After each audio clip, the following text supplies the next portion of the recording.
detectives and police officers to collect information on staff. BBC Sounds. I'm Stacey Dooley. Join me as we get ready to shake off the last year and start afresh on my brand new podcast. I was in the uniform for half an hour. I was so fulfilled. I'm talking to people who have swapped beauty salons for shellfish. Literally going from lovely smells to lobsters, crabs and bait. And traded in the 9 to 5 to fight crime. It seems like only yesterday that we were in a classroom practicing arrests, and now here I am arresting somebody. I cannot wait to share these incredible stories with you. Listen to Stacey Dooley Fresh Starts only on the BBC Sounds app. The wait is over. Euro 2020. With Steve Crossman on BBC Radio 5 Live. Good evening. It's the final match of the first round of group games at Euro 2020, and we've saved the best till last. From 8 European heavyweights take to the ring in Munich, it's Germany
Crosses in, Griezmann in the 90th minute for France. It's in the back of the net. Royce will claim the goal. Mbappe shoots and Mbappe scores. He looked to cross for a miracle. He's delivered it. Would you believe it? Mbappe leaves it. Pavard hits it. Havertz has beat them. Havertz scores. It's over the cross towards the far post. Benzema with a header. And he doesn't use him, and it's in the back of the net. Very steady. Griezmann looks composed, and he was super cool. Germany versus France. Doesn't get much bigger than that. This could easily be a final, but it is not. It is the opening group fixture for these two nations. So your commentary team is John Murray and Dion Dublin. Delighted to say we also have with us Moritz Volz. Evening, Moritz. Good evening. How are you doing? You good? Good to brilliant. I must say, I feel like a little boy again. Starting to the competition for us, it brings back those childhood feelings. And I hope the players today representing us are not as nervous as I am. Well, to calm your nerves, we've also got with us Christian Fuchs. Hi, Christian. Hey, how are you guys? Yeah, really good. You okay? I'm okay. I'm sitting in my basement in New York. But I'm looking forward, and I'm very happy to be on again. I'd say you could calm Moritz down. You can't calm Moritz down, not as a German ahead of this game. I mean, well, if I was in his shoes, I would not be calm at all, because looking at this group, a win today is very, very important. Yeah, it's massive, Moritz, isn't it? It's always important to start well into the competition, and obviously we, for once, found a very tough group. In the past we've often had a light entry into the tournament, but nevertheless, I look at our team, and the lineup is, the average age is the oldest since 2000. So this is a team full of experience, players that are used to the big stage, and so I'm confident in them. So we've got an Austrian, a German, and 3 Englishmen with you to look ahead to France versus Germany. Let's go with Germany first then, who lost 6-0 to Spain in their last major competitive game, who lost to North Macedonia in a World Cup qualifier in March, whose coach Joachim Löw is leaving after the tournament, and the German FA have been criticised for not installing his successor Hansi Flick quickly enough. So, Dion Dublin, you put all of that together, they'll probably win it. Wouldn't surprise me. It wouldn't surprise me. They always come to the party, first to arrive, last to leave, don't miss anything, and they're very, very good in the middle as well. That's what they do, Germany. I just feel that on paper they've got some really good individuals. As a team, they always are really difficult to play against. Very rigid, very organised, lots of know-how, and very stubborn. And then I look at the France side and I think, oh wow, there's flair everywhere, there's goals everywhere. Big game for Germany. They have to make sure that it's not a rout, because it could quite easily be a rout. And I think it's for the first time that an Austrian takes the side of a German team. I think they have a great mix of experience and young players and depth. And in a tournament like that, you need depth in your squad, and not to rely on players not getting injured. So when you can replace players, and Goretzka, I think, is not even in the team today. I mean, that's a luxury problem that you have. So I think, like you said rightly, they're first to come, they're last to leave, and Germany is simply a tournament team, and you always have to have them on the sheet, on the title favorite sheet. All right, well, Moritz, absolutely. Go on, Moritz. Yeah. No, I was going to say, including Hummels and Müller into the squad is a big difference, and that will strengthen the whole group. And as we know in tournaments, I mean, I would take most of the individual players of France over the German players, but we know in tournaments it's about the group, and in that regard, adding Hummels, adding Müller with all their experience and also their hunger, because I've experienced Thomas Müller over the past 2 seasons from the sideline as an opponent, and there's so much joy, there's so much effort from him displayed in every game. He's so extrovert, so outgoing. He talks to everyone, even to the opponent assistant coaches, about things that he's done in the game, and that passion of his is gonna be great for the group, as well as obviously, the footballing talent that they bring as well. And it was clear that when they return as starters. Therefore, they belong into the starting 11 for this game. And nevertheless, we know we're in a tough group. It's going to be, tricky getting out of the group first. And then, I don't think we are favorites for the tournament, but also we know we have a good group of players. Steve, could I ask Moritz if when Müller and Hummels and Boateng, but specifically because you've been talking about Thomas Müller, when he was left out by Joachim Löw in the first place, was the general feeling in Germany that Joachim Löw had done the right thing? And when he was brought back, was the feeling that he had done the right thing? More so when they were brought back. Just because, they kept performing, they kept achieving at club level. And, when they were initially bombed from the squad, it caused a huge outcry. Now, obviously, those were players that were coming towards the end of their careers, but neither of them had stated an intent to leave the German national side.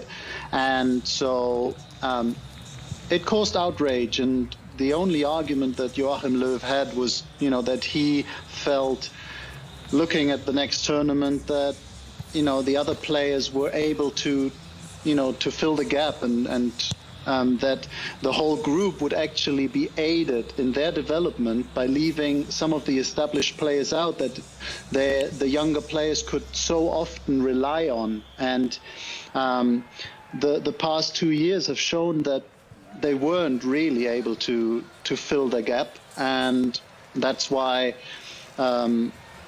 most people are very happy for them to return, because the performances, and especially Thomas Müller, I must say, has been so impressive. I mean, in my perspective, it's so important to bring established players back, to have a good mix of more experienced players and young players. I mean, you're talking about Thomas Müller, 31. Look at North Macedonia. They bring Pandev because there's this value of established players. He's 37 years old. So they bring really good value to the team. And Thomas Müller, that makes me sound very old. And I'm only 35, so... I agree with you. We're talking about a 31-year-old. It's not like, he's hit 40 like Mateo's in his late years, but 31... He should be playing another World Cup and another Euro. Then he's 35. Then he comes to my age. I want to. We're going to hear from Bastian Schweinsteiger in a second, Moritz. But you mentioned having seen Müller up close and personal, because you've worked at RB Leipzig and you were working with Julian Nagelsmann there as well. So you will have a great insight for us into Kai Havertz, who of course has just scored the winning goal in the Champions League final. But maybe we haven't yet seen with Chelsea what we could see with Germany. Yeah, absolutely. And I think with Kai, we mustn't forget he's still a young player. Plus, he's the creative player. He's a player with a sublime first touch, with a final ball, with a good sense of space, a good sense of timing, and he's there to really produce. And early on in his England career, I think, or in his Chelsea career playing in England, he struggled with the physical side of the game. Not necessarily in one-on-one situations also, but mainly with the expectation of working defensively as well, and giving the team something of an effort when it is against the ball. And Thomas Tuchel has revived that in him. He's built the trust, and Kai has since shown some great performances for a revived Chelsea team, and he's still at a stage where I think he'll have a dip here or there. He'll have a quiet game here or there.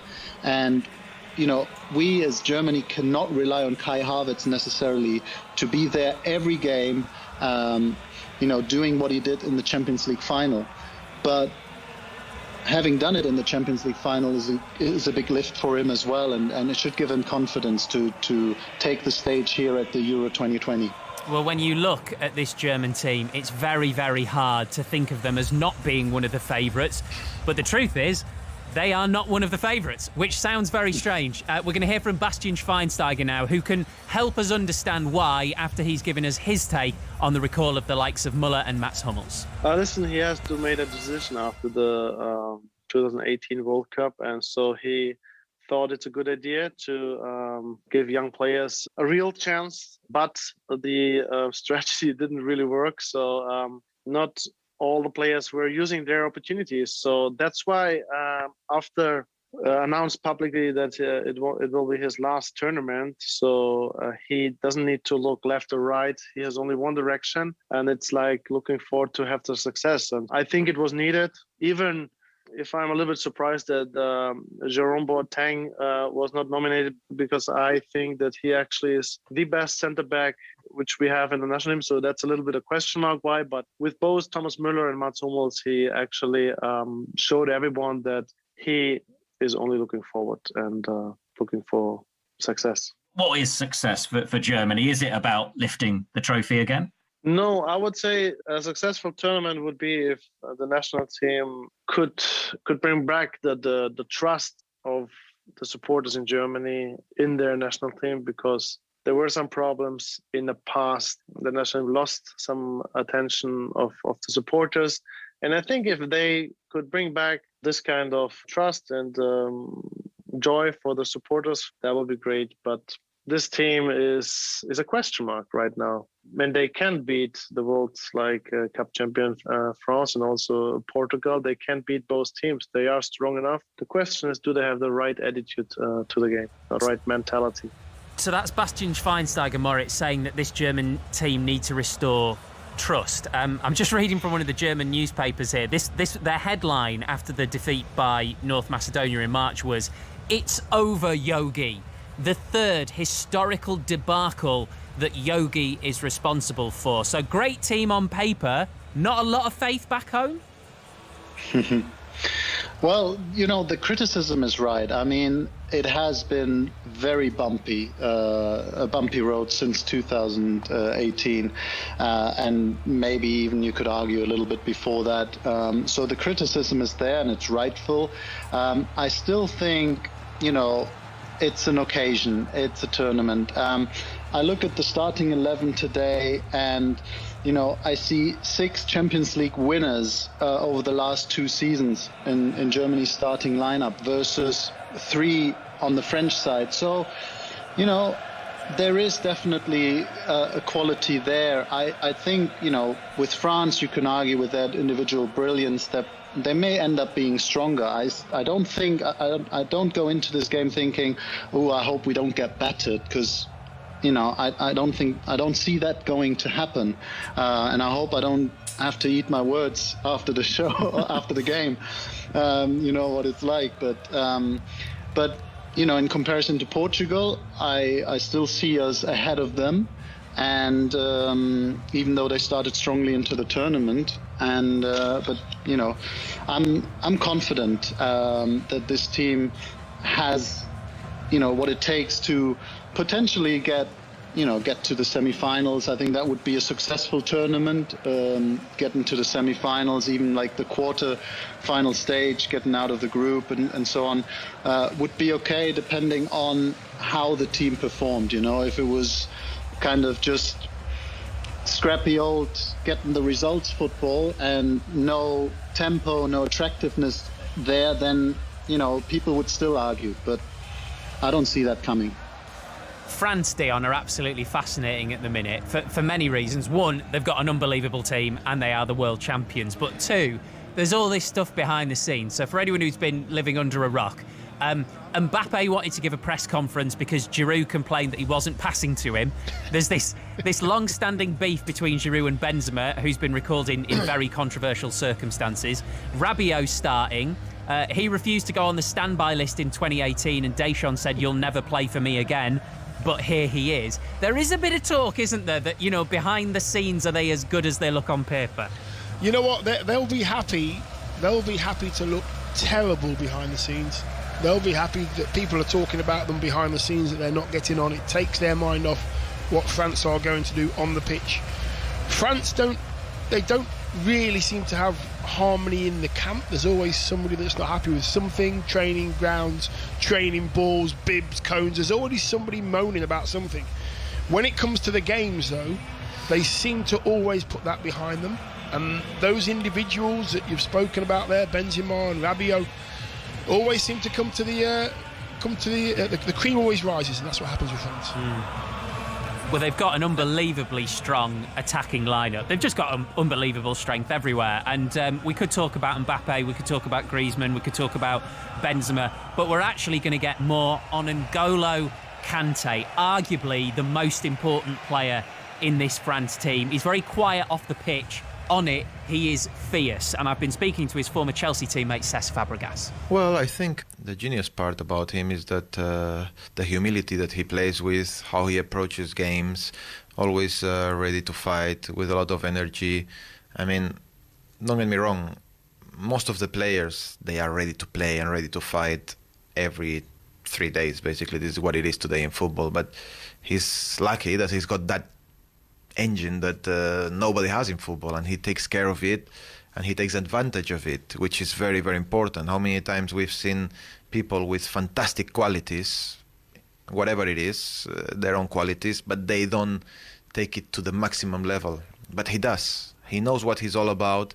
He knows that maybe technically he's not the very best. Maybe he doesn't have the best passing range, maybe not the best final third player, but substitutes. There is a great deal of quality, and they are no Goretzka tonight. No, Goretzka and Hoffman are both out and missing because of injury. So we're just about ready for the start.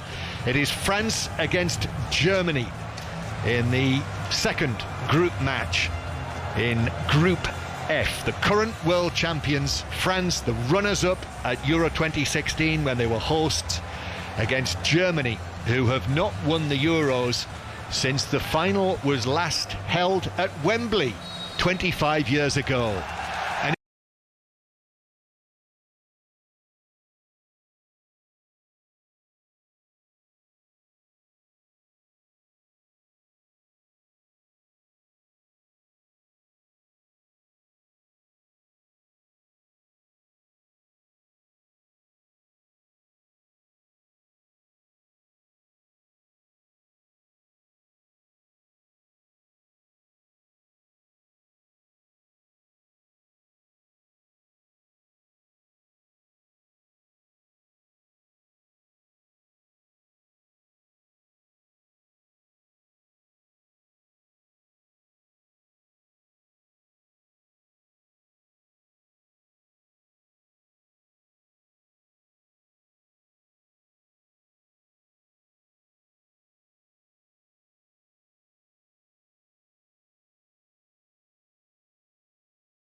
In the women's friendly tonight, Wales 0, Scotland 0. Goal kick to France. Kai Havertz putting a challenge in. Oh, and it's a yellow card. And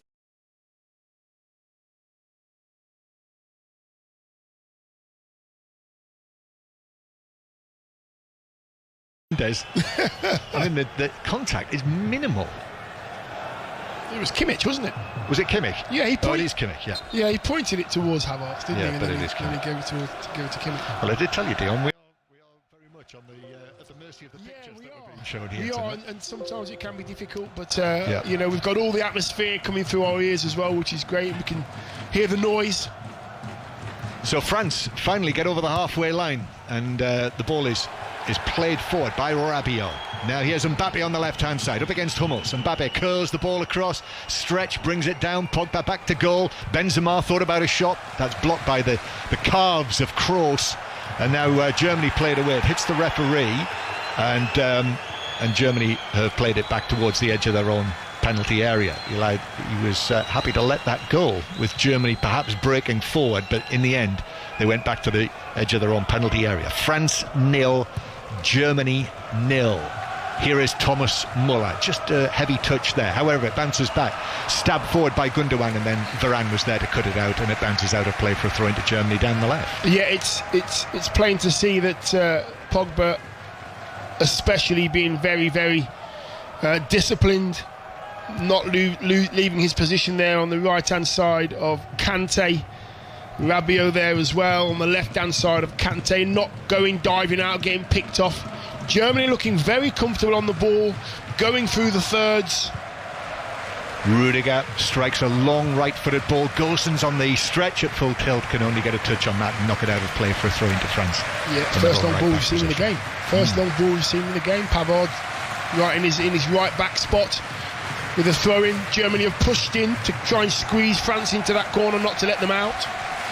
Listen, Dion, there's undoubted quality, of course, in the French front line.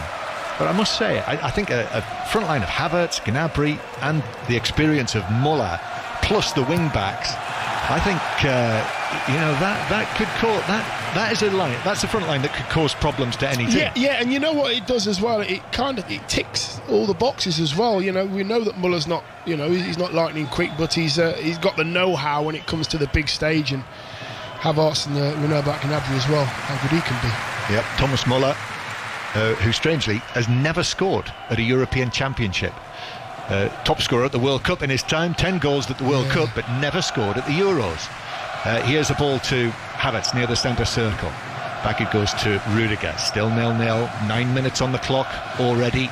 Got a little sight of Didier Deschamps a moment or two ago, the World Cup winning coach, won the World Cup and the Euros as the captain of France, and now his French team as the coach are looking to try and do what his team as the captain did and win both the World Cup and the Euros, hold those two titles at the same time. Only two other teams have done that, West Germany and Spain, as well as that French side. No surprise at all that the Germans have managed to do that, of course. Here is Gosens on the left, who plays it back towards Rudiger on the edge of the penalty area. Great noises you can probably hear coming over from Munich, but in actual fact, when we look at the pictures here, you can see thousands and thousands of empty seats, and so empty is it that you can make out the letters of Bayern Munich in the seats on the far side. What a stadium. Yeah, what a stadium. It's one of my favourites, Dion. Yeah, I must say. It's a very, very good stadium. It's a pity it's not absolutely jam-packed. Yeah. Great commentary position as well in there. You're close to the action. That's the beauty of the stadium, actually. All of the seats are really tight to the ground. As the ball's played over the top towards the edge of the box, looking for Muller, but that's headed away by Varane. Now it's taken forward by Pogba, and Pogba just clipped by Gnabry, and that will be a free kick to the French halfway inside their own half. Yeah, just look at the replay here. It's just the strength of Pogba. I think he actually rides the tackle, but he ends up losing the ball because there's a bit of contact there from Gnabry, and the ball goes away, so the referee blows up. No advantage.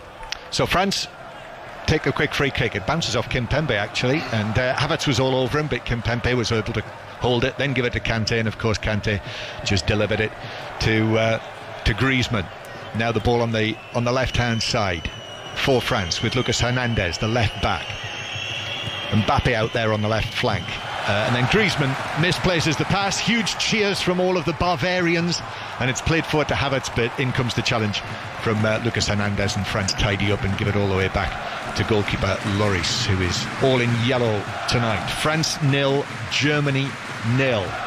And it's straight into the second set of group matches tomorrow. There are 3 matches tomorrow, unlike today. First game kicks off at 2 o'clock, Finland against Russia. So you'll hear that with us on 5 Live tomorrow afternoon, 2 o'clock kickoff. But things on 5 Live tomorrow very much revolving around Wales. Second match, live from Baku against Turkey. And that is a 5 o'clock kickoff. So do join us for that. It's a hugely important game for both teams, obviously, which means it's got a real edge to it. And so build up later on this evening on the Daily Euros podcast in the morning as well, on 5 Live at breakfast, when Rachel Burden's actually going to be in Wrexham in the morning. She's going to be at the Turf Pub, which is next to the racecourse ground, Wrexham football ground. Mark Hughes is going to be on the programme, and lots and lots of other Welsh guests. But here comes Kai Havertz carrying the ball forward, but he's dispossessed, and France have got it back. And here is Kante, who's looking. He's got Mbappe close to him. He looks for Benzema on the right-hand side. He pulls that ball down brilliantly up against down the right-hand side, back centrally with Mbappe. Now the ball is rolled in field by Benzema. Mbappe, France's number 10, takes on the challenge of Kroos, goes down very easily. Mbappe, no free kick given. Mbappe's not very happy about that. Now Benzema takes it up, but his pass is a little short out to the far side, and Germany are able to win the ball back. He was optimistic there, Mbappe. Yeah, he thought he was going to win a free kick for that. He actually was, yeah. And I think at the moment, what France are trying, all their little bits of skill and their little bits of interplay, it's being read by the Germans. They seem to be a step ahead at the moment, the German side, in their thought process, and France are just trying to play what we know they can play, some really good stuff. But at the moment, it's all been nullified by the back four and the midfield of Germany. Yes, Toni Kroos put in that challenge on Mbappe when he collapsed to the ground. Toni Kroos was able to take the ball away from him, and also at the same time, I'm not sure whether he was waving an imaginary card suggesting that Mbappe had dived, or whether he was wagging a finger. Not today. Not today. Not today. The referee's not giving you that today, I'm afraid. No, Mbappe, who incidentally is still the youngest in the French squad. Ball over the top for Muller. Dion's waving the imaginary assistant flag, and you're absolutely right, the offside flag was up against Muller. Yeah, I could see he was a couple of yards off there. Linesman didn't want to take it too far. Yeah, waving the imaginary assistant's flag, that is all right. That's okay, yes. That is allowed. It's not a card. No, it's not a card. And you mentioned the forwards of both sides earlier, John, and the combined goal tally for France is 81, and the combined goal tally for Germany is 58, and that's for the 3 forwards. So at the moment, France seem to have the edge on when it comes to goals and potency. But when you have the know-how of someone like a Muller in there, it does make a big difference. It really does. Very good, Dion. Did you use your calculator on your phone for that? Or Thank you very much. Did you? Yes, you did. I've got my socks and shoes off. This is nice. Pavard to Kante. Comes back to Kante. Pavard again on the right-hand side. Low ball across into the 6-yard box. But a stretch in the middle from Ginter. Puts it behind the near post, and it's a corner to France. Yeah, needed it as well, Ginter. It was just going to find its way through. I'm looking to see who was just finding his way into the box. I think it might have been, was it Pavard on the far post? Was it Benzema trying to... Yeah, you see. Always finding himself in the areas that he needs to be in. Good defending, very rigid at the moment, Germany. Hummels, Ginter and Rudiger staying in their centre-back spots. So it's a corner. Griezmann's going to take this. Griezmann swings it into the danger zone, and Pogba was there 5 yards out and heads it over the bar. Wow, that is a very, very big chance. It's a lovely in-swinger from Griezmann.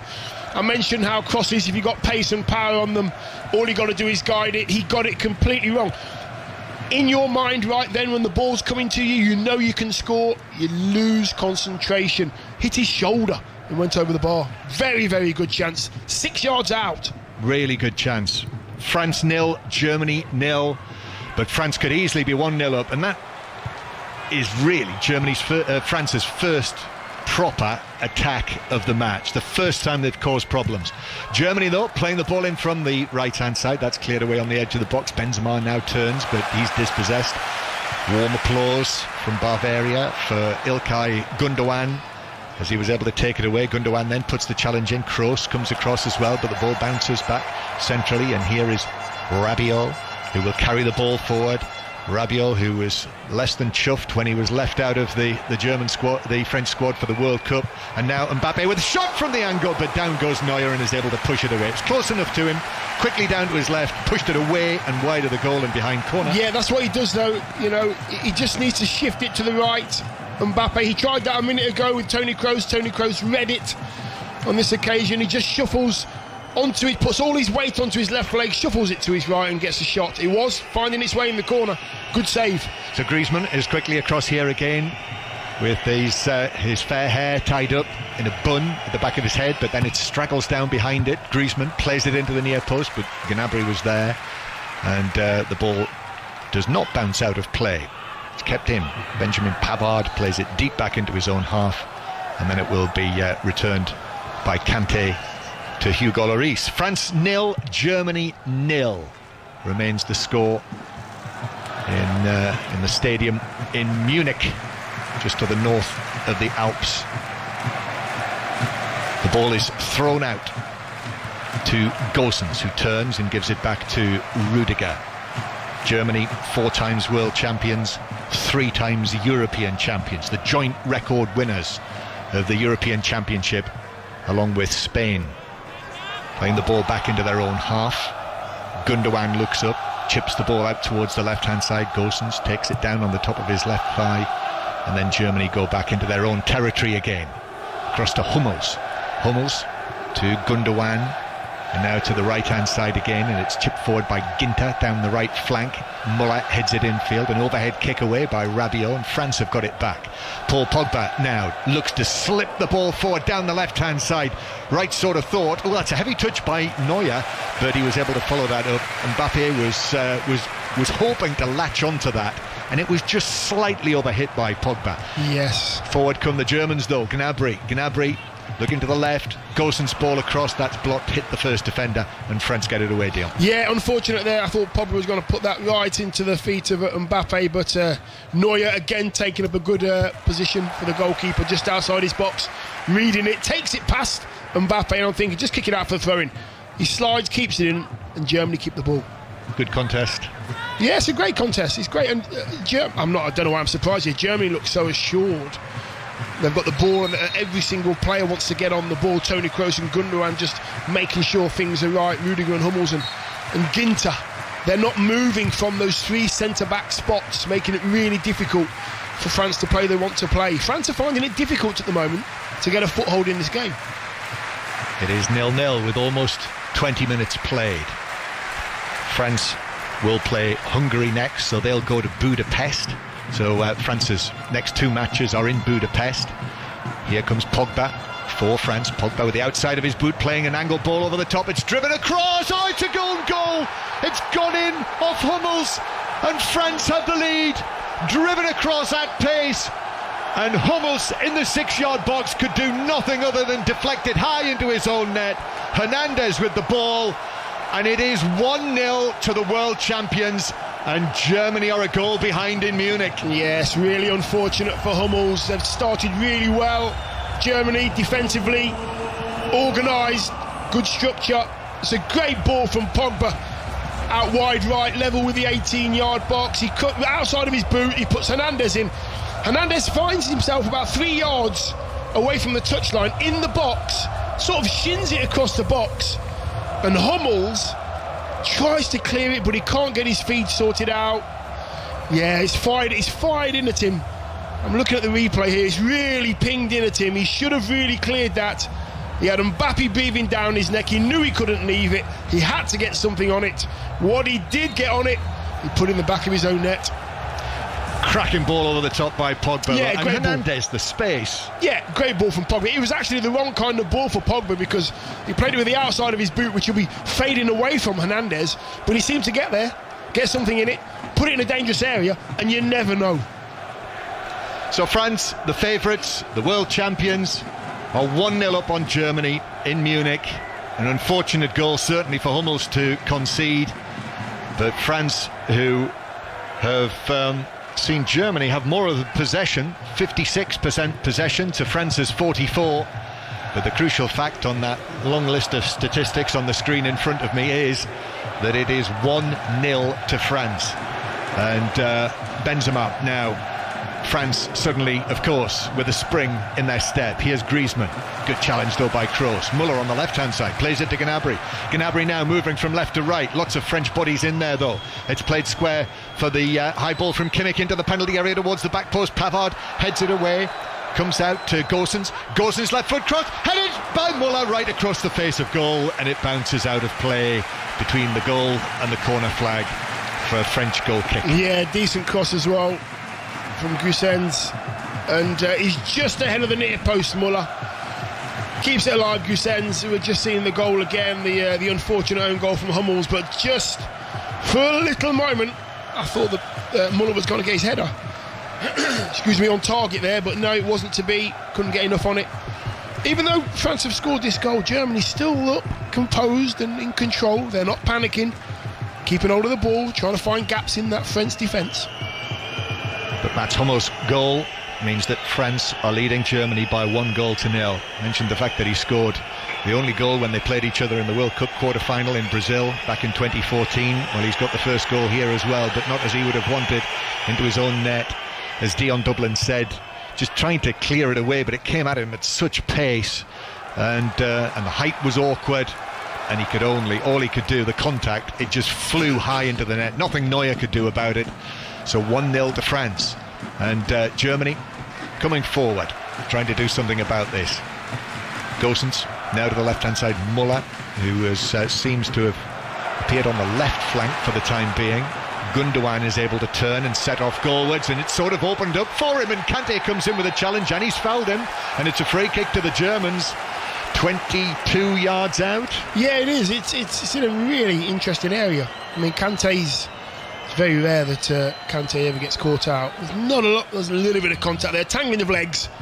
I think Gundogan's won that one, hasn't he? Yes, he's done well. He's put his foot into Kante, and then gone sprawling. Kante's leg was stuck out behind him. Yeah, he made sure there was clever contact. play by Gundogan. He made sure there was contact, most definitely. Right, so Germany with a chance here from the set piece. Looks as though it's going to be Kroos.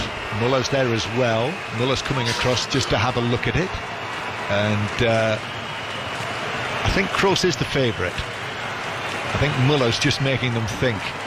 Kroos, we just got a close-up there of Toni Kroos, and he had sweat dripping off the end of his nose. I should think so too. Well, it's a big game, big pressure night. Anyone would be sweating. So Muller is going to run over the ball. Here's Toni Kroos with the free kick, which he curls into the top of the French wall, and it's blocked away towards the halfway line. So France continue to lead by 1-0. Hummels, he won't be fazed by what's happening to him. He's seen most things in this game. Mats Hummels, interviewed him a couple of times. Absolutely brilliant talker. Here's Kroos. Oh, well, that's a heavy one by Pogba. Kroos has gone down in a heap. Comes back. Good challenge though, says the Spanish referee. And Kroos is just climbing to his feet as Rudiger will take the ball halfway into the French half. He gives it to his clubmate Havertz, just turned 22. Kai Havertz. He certainly enjoyed his day in Porto, didn't he? That great day. Oh yes. This potty mouth as well at the end of the match when he was giving his television interview. Disgusting. Fine him.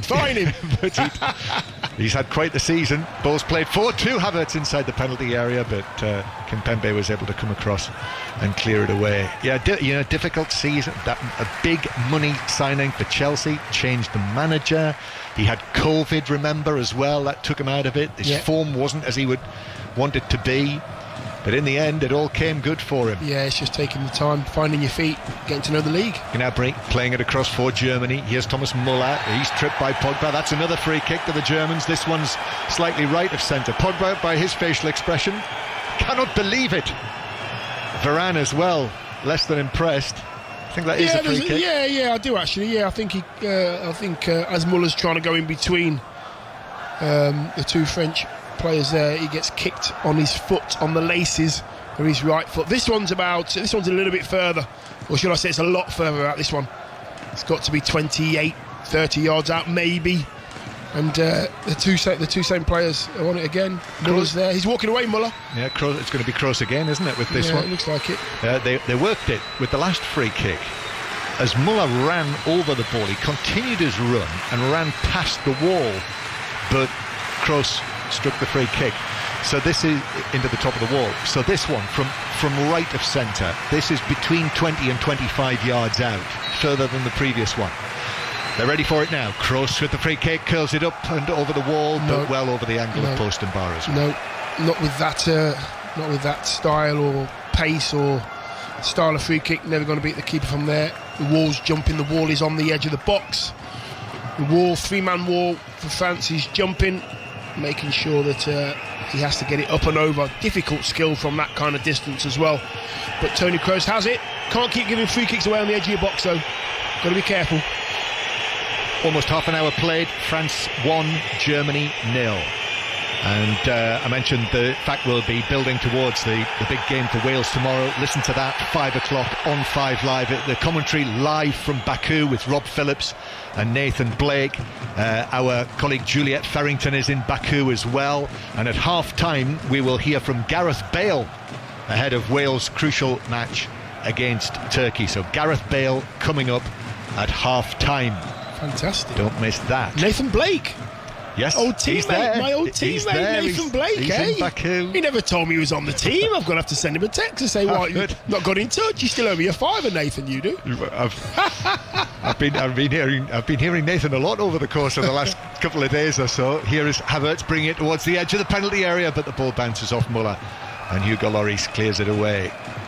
Among my memories of Nathan Blake, as well as his fine play as an accomplished goal scorer, an all-round player as well, was playing crazy golf against him in Lyon. As the ball comes forward for Germany, and it's carried forward by Kimmich, who's claiming that there is a deflection, it went behind, it should be a corner. He's run over towards the assistant, the referee is there as well. Has to be a little careful, Kimmich, because he has already been booked in this game. He managed to get away from Hernandez.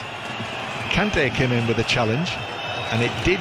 We're watching the pictures now, so we know it came off Kante, and it should be a corner. It should be a corner. I mean, the slightest of touches from Kante, how the linesman and the referee are supposed to see that, but yes, I mean, the French players there making sure that they know the referees. It's a goal kick.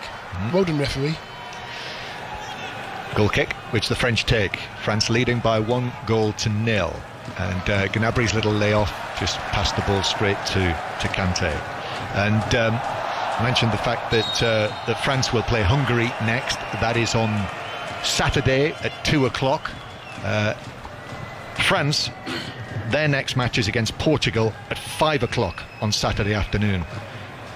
So Germany, Portugal, 5 o'clock Saturday afternoon. And obviously Germany play all of their 3 group matches in Munich, and will finish off against Hungary. I think in a group like this, you know, people have talked about how tough it is with Portugal and Germany and France all being in the same section. But I think it's almost inconceivable that this would not be one of the groups where the third place team goes through. Here's Mbappe playing it square towards Pogba. Pogba, little ball behind Griezmann, who has to twist. And then Griezmann, little touch towards Rabiot. He's got his hair tightly tied up as well behind the back of his head. And then Varane overhits a pass forward, and that will bounce away out of play for a throw into the Germans in their own right back position. So the expectation would be, particularly after Portugal's win against Hungary, that it would be the big 3 who go through from this section. Well, yeah, it wouldn't surprise me. I'm looking at these two sides. I don't even feel that Germany or France have got into 3rd or 4th gear yet. Very assured, both sides playing some good stuff, defending well, attacking well. It's very, very even.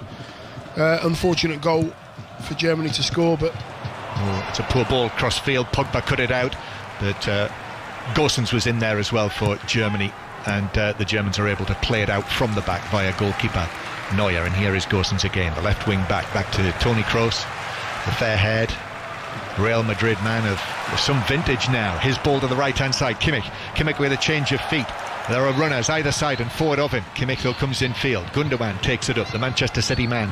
His pass straight to Hernandez on the edge of the penalty, to Rabiot on the edge of the penalty area. Griezmann now to Rabiot as the French look to counter-attack. Ball played down the right. Pavard has to get there, and does get there, and then turns it in field towards Griezmann, and the French just slow the momentum of this attack, which they can do, leading by 1-0. Yes, an interesting battle actually.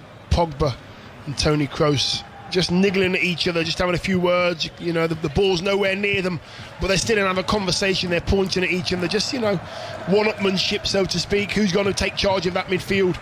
Good battle, that one. A little bit of alpha male going on there. Oh yes, most definitely. Here's Griezmann towards the right, then to Pogba. Turns. Right-footed ball to the man who set up the opening goal, Lucas Hernandez, and then Mbappe back towards Rabiot again. And when we're thinking ahead, the other thing to bear in mind is the fact that the winners of the group that features England and Scotland would play the runners-up in this group. Pogba playing it to the right, and then Pavard looking to cross it. Gosens came in with a challenge, and the ball ricochets back into the French half. But the winners, that match between the winners of England, Scotland et al., their group, against the runners-up in this section, that would be played at Wembley. Here's Pogba. Pogba, been to Wembley once or twice, has a little look forward. Griezmann makes the run, but it comes back to Pogba. Kante's available, but Pogba just lazily swings a right leg, and the ball lands at the feet of Hernandez over there on the left-hand side. Kylian Mbappe, just looking like he's almost ready to burst into dramatic life and action. Kylian Mbappe, whenever the ball comes to him, he's already had one shot saved by Neuer, the brilliant 22-year-old as he is. 42 goals this season for Paris Saint-Germain. Such a blow for PSG that he wasn't able to play in that second leg against Manchester City in the Champions League. Wales 0, Scotland 1. Erin Cuthbert has scored for Scotland in that friendly international this evening. Germany with the ball inside their own half. Hummels just near the centre spot, gives it to Kroos, and then Kroos just caresses it out towards the right hand side, where Ginter then turns it back to Kroos again. Has a look up. Here's the ball high, right across field. Gosens, first time touch, back to Gundogan. Gosens again, low in towards Havertz. That was cleared though by Varane, who was tight on Kai Havertz. Now Kroos more centrally, but Frenchmen all round him. And the initial challenge from Griezmann, and then as Varane took it away, he was clipped, he was caught. Either Gosens or Gundogan, the two of them there together. And it's a free kick to France, 1-0. You know, Germany they're very clever in that midfield area, because they have Gundogan in there, who seems to be the latest, or should I say the last player to join the attack. He's always like the anchor in there, making sure that he can see everything in front of him. Toni Kroos sometimes is allowing Gundogan to go that little bit further forward, then he sits and does that job as well. It's a very regimented way that they do it, but they've always got that anchor in midfield. Always one of them stays behind there, just to make sure they can see everything. A little bit of protection as well for that back four. So France 1-0 up. Choice of listening tonight, by the way, the Vitality Blast, the 2020 continues on 5 Live Sports Extra. The commentary on Yorkshire against Leicestershire on 5 Live Sports Extra. Here's Mbappe, away down the left-hand side into the area, looking to pull it back, but the sliding interception from Ginter blocks it at source behind for a corner to the French, but Mbappe there showing everyone as if we didn't know what he's capable of. Yeah, just that little bit of pace. He literally didn't do no skill at all. He just nudged it, ran by the defender, got to the byline, and I watched Pogba get in there. I watched who else was getting in there? There was Benzema getting in there. You need someone to drop out, give him a pass. You have to try and thread a ball through. Never got to find a teammate. Griezmann to take the corner from the left-hand side. Here it is, in towards the near post. 2 Germans go for it. It's headed away. I think it might have been Kimmich who got there for Germany. And then the ball is cleared away by to the halfway line where Hernandez gives it all the way back to his goalkeeper. Lloris, long and left-footed from Lloris through the middle. That's headed on by Benzema, but Neuer was able to come out to the edge of the box and deliver it straight to Kimmich on the far side, and the Germans are back in possession. No rushes there from the Germans at all. There's no rush at all from the Germans. Again, just trying to go through defence to midfield. They go long when they have to go long, always trying to find a way. I think this is down to France switching off. If they switch off the French, Germany will find a way through. Germany with the ball near the halfway line. Now here's Kimmich, who turns and gives it back into central defence again. Toni Kroos just has a little look over his left shoulder, and then back onto his right foot. Benzema comes across, his clubmate at Real Madrid. Kroos is able to find Kimmich again on the right-hand side. Havertz makes a run down the right, and Muller with a run through the middle, but the ball arrives with Gosens on the left-hand side. Gosens gets his head down, the cross is deflected into the penalty area. Gnabry gets a touch on it. Gundogan arriving, but snatched at the shot near the penalty spot and drove it wide, and actually put his hands to his face, thinking he should have done better. That is a very, very good chance. How the ball ends up 12 yards out, 2 yards away from the penalty spot on the half volley for Gundogan. Now I'm thinking the net's going to bulge any minute. Pogba actually commits to the challenge, slides in, then pulls his knees back towards his chest so he doesn't touch Gundogan. I think Gundogan was expecting contact and didn't connect with the ball properly. That is a very, very good chance for Germany. Yeah, it was. We'll make a note of that one, Dion. Very good chance. Manchester United sliding in on Manchester City. Yes. There. Pogba and Gundogan. Still 1-0 to France. Actually, this French team, again, this underlines what quality there is in this French team, because this starting lineup tonight, we have one from Barcelona, one from Juventus, one from Chelsea, one from Manchester United, 2 from Real Madrid, 2 from Paris Saint-Germain, 2 from Bayern Munich, and the Tottenham goalkeeper is the captain. Yeah, it's not bad, you know. If they work hard, they might win a few things. You know, that's an international team. It's crazy. Usually in an international team, you know, there'll be someone in there who's from a less storied team, to use that American word. Here is Muller, who's dropped deep at his pass straight at Varane on the edge of the penalty area. He's not really being able to get into it, Thomas Muller. And Havertz puts in the challenge. That'll bounce for little Kimmich, who turns and plays the ball back into his own half. Toni Kroos again. Kroos, and then Gundogan. Gundogan back to Kroos once more. It's been quite a debate whether Kimmich really should be involved centrally, and Kimmich now receives it, and as he battles for it with Hernandez, the two of them went to ground. Kimmich stretching for it, kicked the ball and did actually catch Hernandez in the face, but the reaction from Hernandez is quite theatrical. I mean, he's been caught on the side of his face by Hernandez's boot, but I'm not sure the reaction quite justifies the dive reaction. No, he catches him in the face, and I've been kicked in the face many times. If I'd have been kicked in the face like that, I'd have still been standing. That is a little bit of an overreaction there. He actually fouls Kimmich, and then Kimmich tries to reach the ball and throws. Kimmich's just doing. Remember, Kimmich has been booked. He has been booked already in the game. I think the referee's done well here. He's walked over to Kimmich, and he's basically said, "Listen, just be careful. You did catch him in the face. Hernandez is okay. For everybody listening, Hernandez is okay without treatment as well." He went down, he had his hands against his face. Listen, he was caught in the face. Kimmich's boot brushed his face. Yeah, it didn't really justify the 4 or 5 rolls, to be honest with you. And the cries of agony and the hands over the face. And don't forget, these are 2 club mates. Hernandez, Bayern Munich, Kimmich, Bayern Munich. But France against Germany, no quarter is given or taken.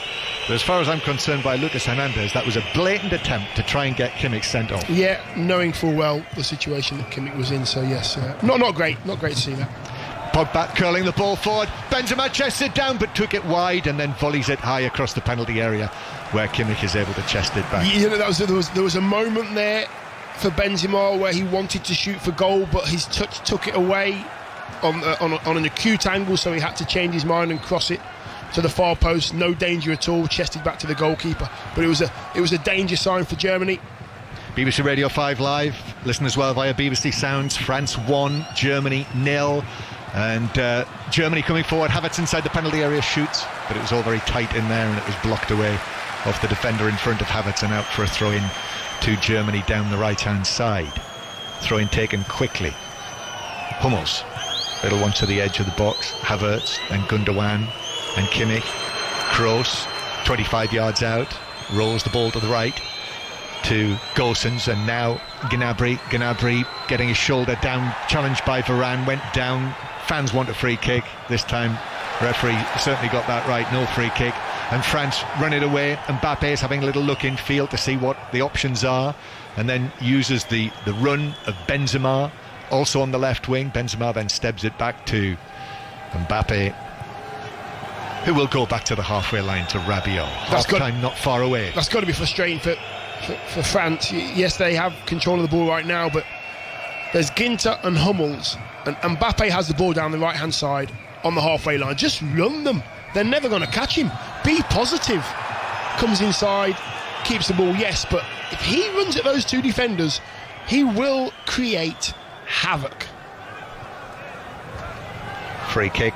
Pogba challenged by Kroos. You're two again, Dion. That's that little battle that's continuing. Pogba swings it high out towards the left-hand side. Well, Lucas Hernandez, who's obviously been identified, even though he's a Bayern Munich player playing in Munich, and I guess quite a number of people in the stadium will be Bayern Munich fans, but they're booing the French left back for what he tried to do against Kimmich.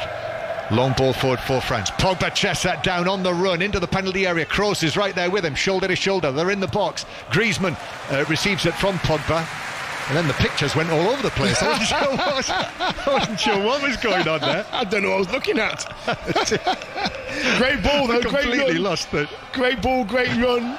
Pogba there on the last defender this time. Pogba followed by Kroos, as you would expect. I think we were in Saint-Tropez for a minute there, but anyway. Don't talk about holidays, John. Please don't. Could do with some vitamin D. Throwing, basically, I think they cut to the wrong camera and it was looking in completely the opposite direction. Anyway, it's a throw. Pavard takes the throw, and then Pogba's in an offside position, so it's a throw. And Pogba comes across to the assistant and puts a finger up, and then another finger as well as a little wagging finger. Pogba absolutely towering over the little assistant, and Pogba claiming that he was not offside.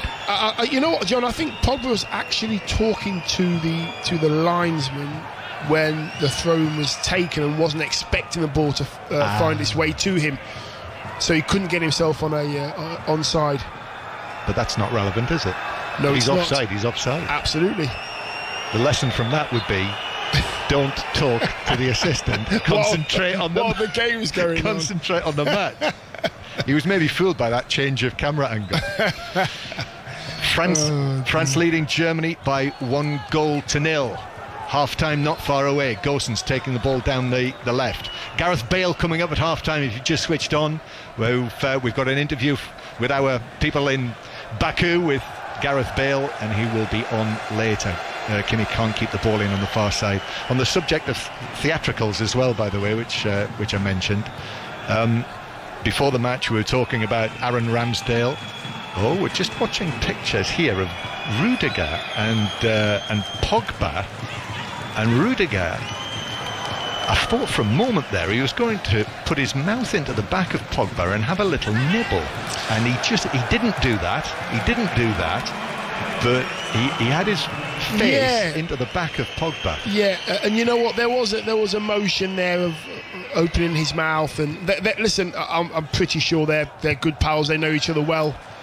But yes, looking at those pictures there, he was just trying to get under the skin of Pogba. Yeah, and that's what he's doing.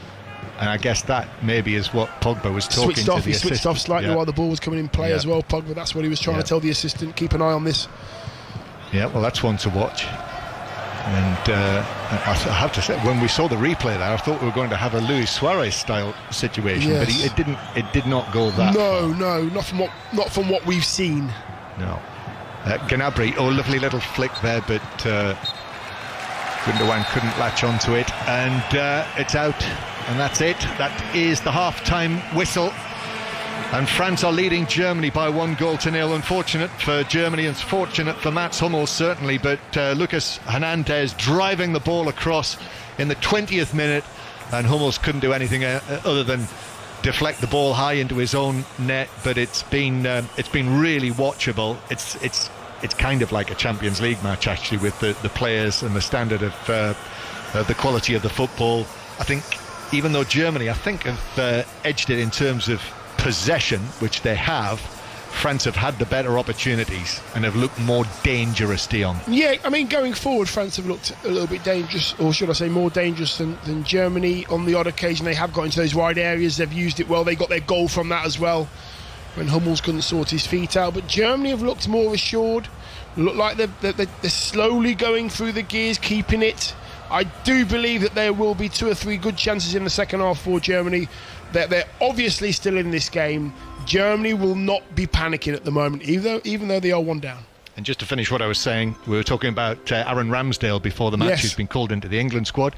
Indeed, his brother is an actor. Oliver Ramsdale has been in Billy Elliot and Dirty Dancing in the West End, and he's also done Panto with David Hasselhoff. Oh, wow, you see. So there we are. So I hope Emma's listening. Yeah, I hope Emma's listening at St George's Park then when she gets to speak to Aaron Ramsdale.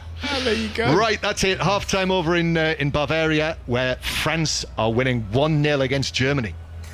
It's intense, Dion, but a completely different type of intensity to what we saw in Budapest. Yeah, it is. It's very much a don't make a mistake kind of intense that we're watching here. I mean, it's going to take, well, it was always going to take a brilliant free kick or a great bit of skill to separate these two. It was a mistake in the end, and Hummels couldn't do anything about it. But the quality of the football is very good. The players on show are very good. I'm expecting more quality in the second half, and I'm expecting more goals in the second half as well, Steve. I sort of feel bad for Mats Hummels in a way, because it's quite a bad own goal, but to see it happen to a player of his kind of quality and experience is almost a little bit sad. Yeah, it is, but you have to get yourself in the right position. He should have done better. The ball was fired at him, but he's better than what we've just seen when that ball hits his foot and goes in the back of the net. He himself will be disappointed with that, because he's such a good player and has been for years. He wouldn't have expected himself to be doing that. You kind of alluded to it before the game that you thought Germany would be better than kind of their recent form, and the reports have suggested. But what about France? What kind of 45 did you get from France compared to what you were expecting? They did okay. They did okay. There was flashes of pace and quality and stuff. There's lots more to come.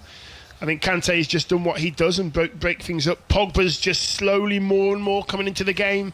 That ping from right to left that he does so well, that's really creating a lot of space for Hernandez down that left-hand side. Griezmann and Benzema, movement's incredible. And obviously you've got the pace of Mbappe, which you really haven't seen yet, and I want to see more of. So yeah, France, I would imagine, have got a few more cards to play than Germany.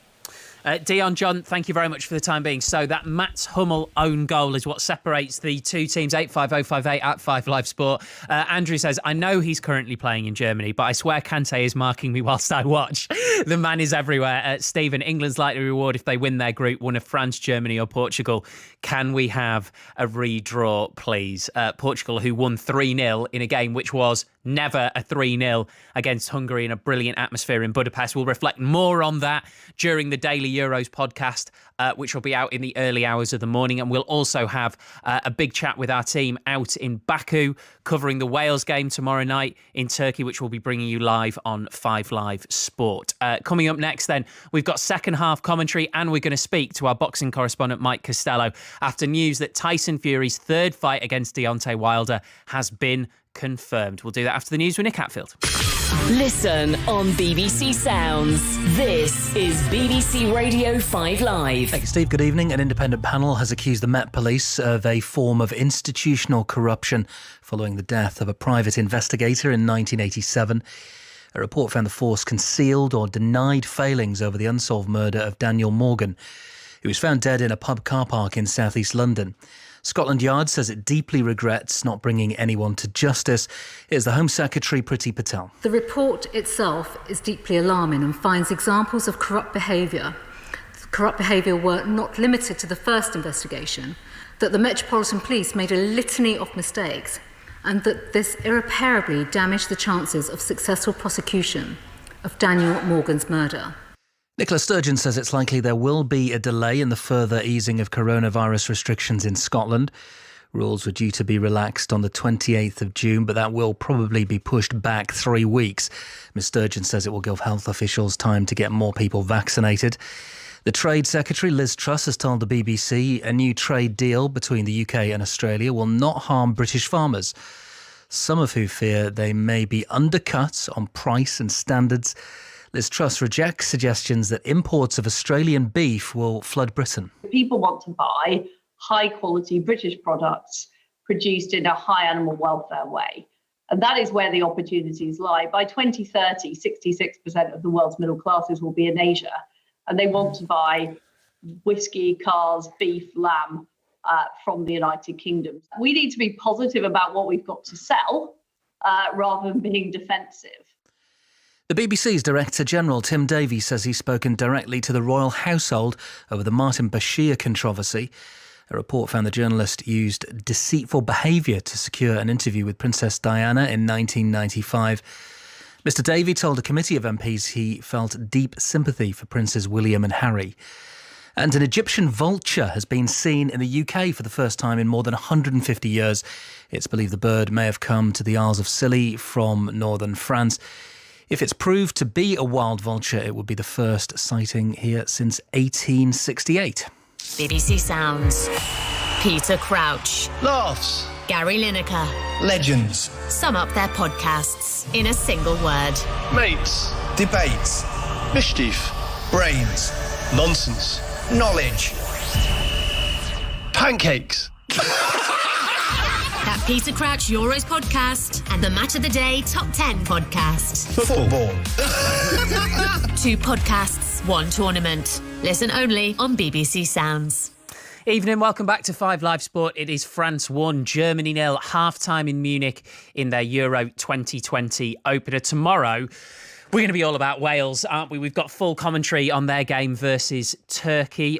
Rachel's in Wrexham in a pub next to the racecourse ground for breakfast tomorrow morning. Mark Hughes is going to be on the show, as will the actor Stefan Rodri, who's Dave from Gavin and Stacey, so that'll be a lot of fun. There's actually loads of great guests throughout the day. The Countess of Wessex is on with Naga as well from 10 o'clock in the morning, and then I'll join you after Naga with Finland versus Russia and then Turkey versus Wales. We've got 3 games because we've also got Italy versus Switzerland, all live from Euro 2020 tomorrow. Hungary 0, Portugal 3 was the full-time score in Budapest. Ronaldo scoring his 11th goal at Euros finals. That's more than anyone else now in the competition's history. He's just broken the record of Michel Platini. Tyson Fury's 3rd fight against Deontay Wilder has been confirmed. It's going to take place on July the 24th in Las Vegas. And boxing correspondent Mike Costello has been telling me how we got to this. Yeah, 3rd time around, and the first 2 contests were enthralling in their different ways. First time around in December 2018, relatively early in Tyson Fury's comeback. It was only his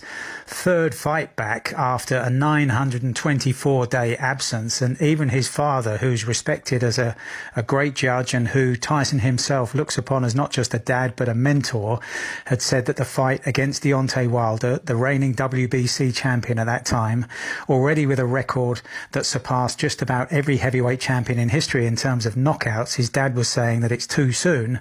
But Tyson Fury went ahead with the fight. It finished in a draw after he was knocked down in the 9th round and the 12th round, and the 12th round has been replayed in viral terms online and elsewhere around the world since then, because every time you look at it, you still can't believe that Tyson Fury did get up. But he did get up, and most people at ringside, including me and Andy Lee, who I was commentating with on 5 Live at the time, the former world middleweight champion, we thought that Tyson Fury had done enough to win, but it was adjudged to be a draw. So they had a rematch in February of last year. It was the last big fight globally before the pandemic, and the full effects of that were really hitting home, and Fury won in 7 rounds. He changed trainers in the time between the first fight and the second fight, and in the rematch in his corner was Sugar Hill Stewart from the famous Kronk Gym in Detroit, and Fury had promised alongside Stewart that they would be much more aggressive this time around. Wilder and many at ringside didn't believe him, but he was much more aggressive, got on the front foot and beat Wilder in 7 rounds with one of the most impressive performances in heavyweight championship history. And talking about changed trainers, Deontay Wilder has changed trainers this time around, and I've spoken to Tyson Fury in the last hour or so and wondered what kind of difference that might make to Deontay Wilder, and he said quite simply, none at all. He's still getting knocked out, so nothing changes. And yes, to answer your question, the mind games have begun. Well, he called his previous trainer disloyal for throwing the towel in Wilder, didn't he? So I suppose it's no great surprise that he's moved on there. And I think for Deontay Wilder, that feeds in, Steve, to the psychological effects of that first defeat, and how much was he looking to others, including Mark Breland, the trainer that you're talking about, for the blame, and how much of the defeat has he accepted was his own fault, whatever that reason might be. Was it the build-up? Was it his tactics on the night? Was it complacency after he'd floored Tyson Fury first time around? Who knows what those issues were? He made a stream of frankly ridiculous excuses, one of which was that the suit that he wore on the way to the ring, which was like a gladiatorial suit of armour, was too heavy, and that by the time he got to the ring he was severely weakened, and he was pretty much laughed at by the entire boxing world. So there's a long way back for Deontay Wilder in more ways than one this time round. He also threw that thing out about his gloves being tampered with, which the WBC shut down pretty swiftly. I mean, I won't be the one to say this to him, Mike, but it all sounds a bit desperate, doesn't it? Yes, it does. And it's the sign of a man who was beaten for the first time in a long time, and who had this record as being one of the most fearsome punchers in the history of the heavyweight division, up there with Mike Tyson. That's the kind of reputation he had, and yet for the first time he found somebody who not only could take his punches but could come back from them. And I wonder psychologically how much he suffered in the build-up to the second fight, or maybe not suffered, but he was taking account of how Tyson Fury got up in that 12th and final round in their first fight. It was as hard as Deontay Wilder has hit anyone in his career. 2 successive punches, a brilliant right hand, followed quickly by a left hook. Tyson Fury went down, and just about every commentator on the planet said he won't be getting up. But he did get up, and he came back to even press Deontay Wilder in that last round. And there are those of us who are at ringside who think that if that last round had been another 30, 40 seconds long, then he might actually have stopped Deontay Wilder. It was a remarkable comeback, and I wonder how much that played on the mind of Deontay Wilder in the gap between the 2 fights, that he hit Tyson Fury so hard as he's hit any opponent in his life, and Fury came back at him. And now how does he assess this third fight now? Because second time around, Tyson Fury got on the front foot, and Deontay Wilder showed that he could not operate on the back foot. So what does he do this time around now?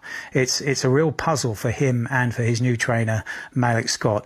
But the new trainer does add a dimension to it, and an element of uncertainty that it badly needs, given that Wilder was beaten so comfortably, so emphatically in February of last year. Mike Costello, and always a good time to mention the excellent Costello and Buns podcast, which is available from BBC Sounds. Tomorrow is crunch time for Wales. We've got live commentary of their game with Turkey at 5 p.m. More than 30,000 Turkey fans are expected in the stadium in Baku. What does Gareth Bale think of that? I think it's good to be playing in front of big crowds. Obviously, I think we'd prefer to be playing in front of 34,000 Wales fans, but it's obviously not meant to be. But whenever I've played in Turkey before, the atmospheres have been incredible. So, of course, we understand they're going to be cheering on the Turkish team, but I think, to be playing in these tournaments, you want to be playing in front of crowds, and it'll be nice to have that atmosphere at the stadium tomorrow, and obviously get back to a bit of normality, hopefully. And how much better do you think you will have to play tomorrow, Gareth, to get a good result?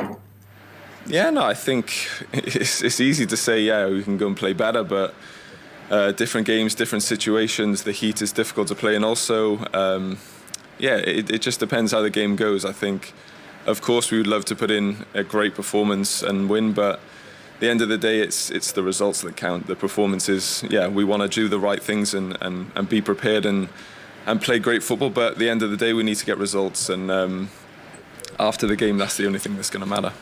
Gareth Bale, of course, if Wales win, that will almost certainly guarantee them a place in the last 16. Very difficult to get into the last 16 from the group that we're bringing you live commentary from now. Portugal have started well with their 3-0 win over Hungary. It's France 1, Germany 0 at half-time. I've just seen pictures of Hansi Flick in the crowd, the man who will succeed Joachim Löw after the tournament. It's Löw who's got to find a way to turn this around. Dion Dublin and John Murray, your commentary team. Yes, but of course, normally Löw will find a way. Oh my word, he's used it. He's only gone and used it, hasn't he? I can't believe it. Well, I don't see any changes at the start of the second half in Munich, so the teams are as they were. Lloris, Pavard, Varane, Kimpembe and Hernandez, Kante, Pogba and Rabiot, Griezmann, Benzema and Mbappe, and Germany with Neuer, Ginter, Hummels and Rudiger, the three central defenders, Kimmich on the right, Gosens on the left, Kroos and Gundogan in the middle, then Muller, Havertz and Gnabry. Referee Carlos Cerro del Grande blows his whistle, and the second half begins with France kicking off. They're playing from right to left, as the pictures show us, in the blue shirts, blue shorts and red socks. France, for this match, nominated as the home team, even though Germany are playing in Munich, and the Germans in the all-white kit with the black piping, and France leading by that Mats Hummels own goal in the 20th minute from Lucas Hernandez. Low, hard, driven ball across the 6-yard box, which Hummels could only kick into his own net. So France 1, Germany 0. What have Germany got to do, Dion Dublin, do you feel? You know what, they did okay in the first half. It was just that unfortunate mistake by Hummels. Apart from that, they had the majority of the possession, played some really good football. Final third kind of let them down, a couple of free kicks on the edge of the box. So they haven't got to do very much different to what they were doing in the first half. They just need to be a little bit more potent in the final third. Yep, they're not really carrying a threat, are they? Here's Muller, though, trying to do something about that. Turns, but it's very congested on the edge of the French penalty area. The back four, and of course Kante shielding the back four. That's the first man you've got to get past, and that's not easy. And here's Mbappe now breaking forward for France. Down the left-hand side, cuts in against Hummels. Beats Hummels on the outside. Hummels dives in. Still Mbappe drags the ball back from the dead ball line on the left. And then turns, still against Hummels. Hummels has forced him out of the penalty area, and he's done well there. Mats Hummels against Mbappe, the obvious threat. Still France with the ball, looking for a second goal that would make it very, very difficult for Germany and Munich. And then it breaks down for the French, and Germany have got it back. You know what, that is absolutely fantastic play from Hummels. You know, 32-year-old experienced centre-half against a young man that's got pace to burn, skill as well to add to that. And he stood on his feet, and he made Mbappe do something. And what he did do wasn't enough. Very, very good experience defending there. The other thing to mention, by the way, that we were unaware of until half-time, was that before the match in the stadium in Munich, there was a parachutist actually flew into the stadium, and some rather alarming scenes actually when he got caught up in the cables of the camera that swings above the ground, but managed to free himself from that, and then eventually was able to land somewhere inside the stadium. The TV pictures did not show that happening, so it was only at half-time that we discovered that had occurred. But you know, again, you do wonder sometimes. I'm sure we'll hear more about that. UEFA, I suspect, will comment on that as well. But the match underway. We are in the BBC studio, hence the fact we weren't able to see that from within the ground. 5 Live and BBC Sounds. France leading Germany by 1-0. Germany ball forward, but it will just bounce harmlessly through to Hugo Lloris. Whistles because Lloris is holding on to the ball and then underarms it out, and back it goes towards the French captain and goalkeeper, who passes it to his right to Varane of Real Madrid, then up to Paul Pogba, who turns away from Kroos.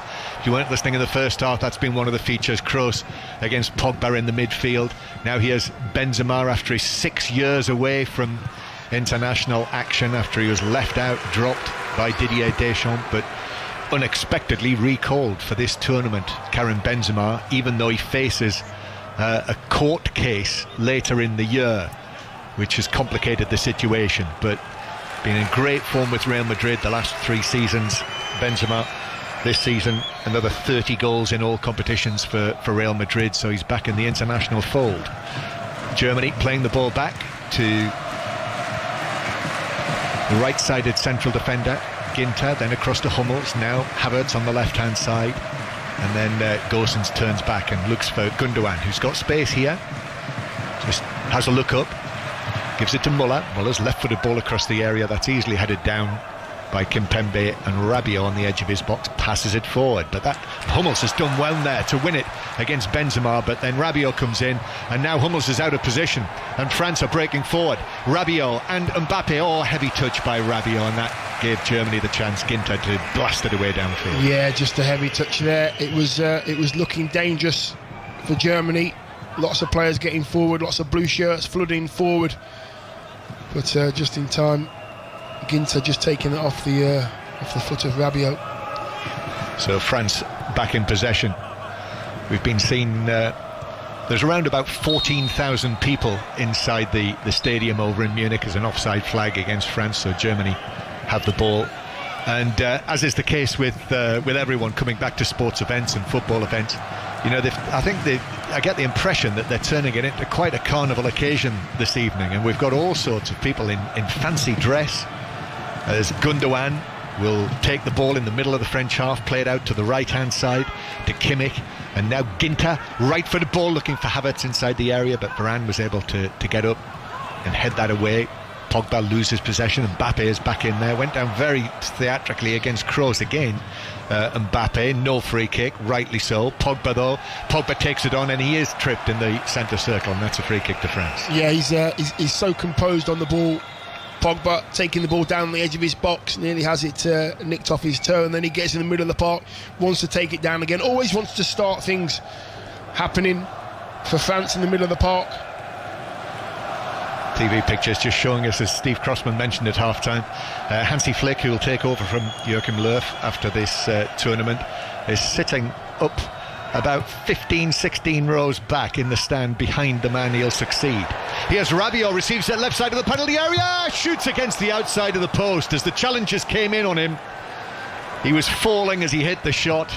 That was a clear opening for France for a second goal. Might have been offside. Yeah, I think he would have been offside. I think the linesman may have left that one to run on. Anyway, he does find his way into the box. He does get to the corner of the 6-yard box. Never looked comfortable for me on his left foot, trying to steer it in the near post. It was hit the post and went wide, but never looked really convincing for me. Great ball from Mbappe, though. Great ball from Mbappe. France 1, Germany 0. We've already played 7 minutes of the second half, and Germany crossing the halfway line. And here's Ginter on the right-hand side as he goes all the way back to goalkeeper Neuer. Yes, I've seen various pictures of people in the stands. I've seen the classic French onion sellers with their stripy shirts and their berets. I've seen the French chefs as well. Did you see them, Dion? Yes, I've seen all these on the big screen. I think I might have seen Napoleon. I think I saw Napoleon in there. He normally pops into most home games. Yes, and the Germans as well have done that. And I saw one man in a grey dressing gown with a toothbrush. Okay. Here's Hummels. Maybe he does nights. Maybe he does. Here's Rudiger, plays it down the left-hand side. Gosens now, right-footed ball across the edge of the penalty area, but that's easy for Rabiot.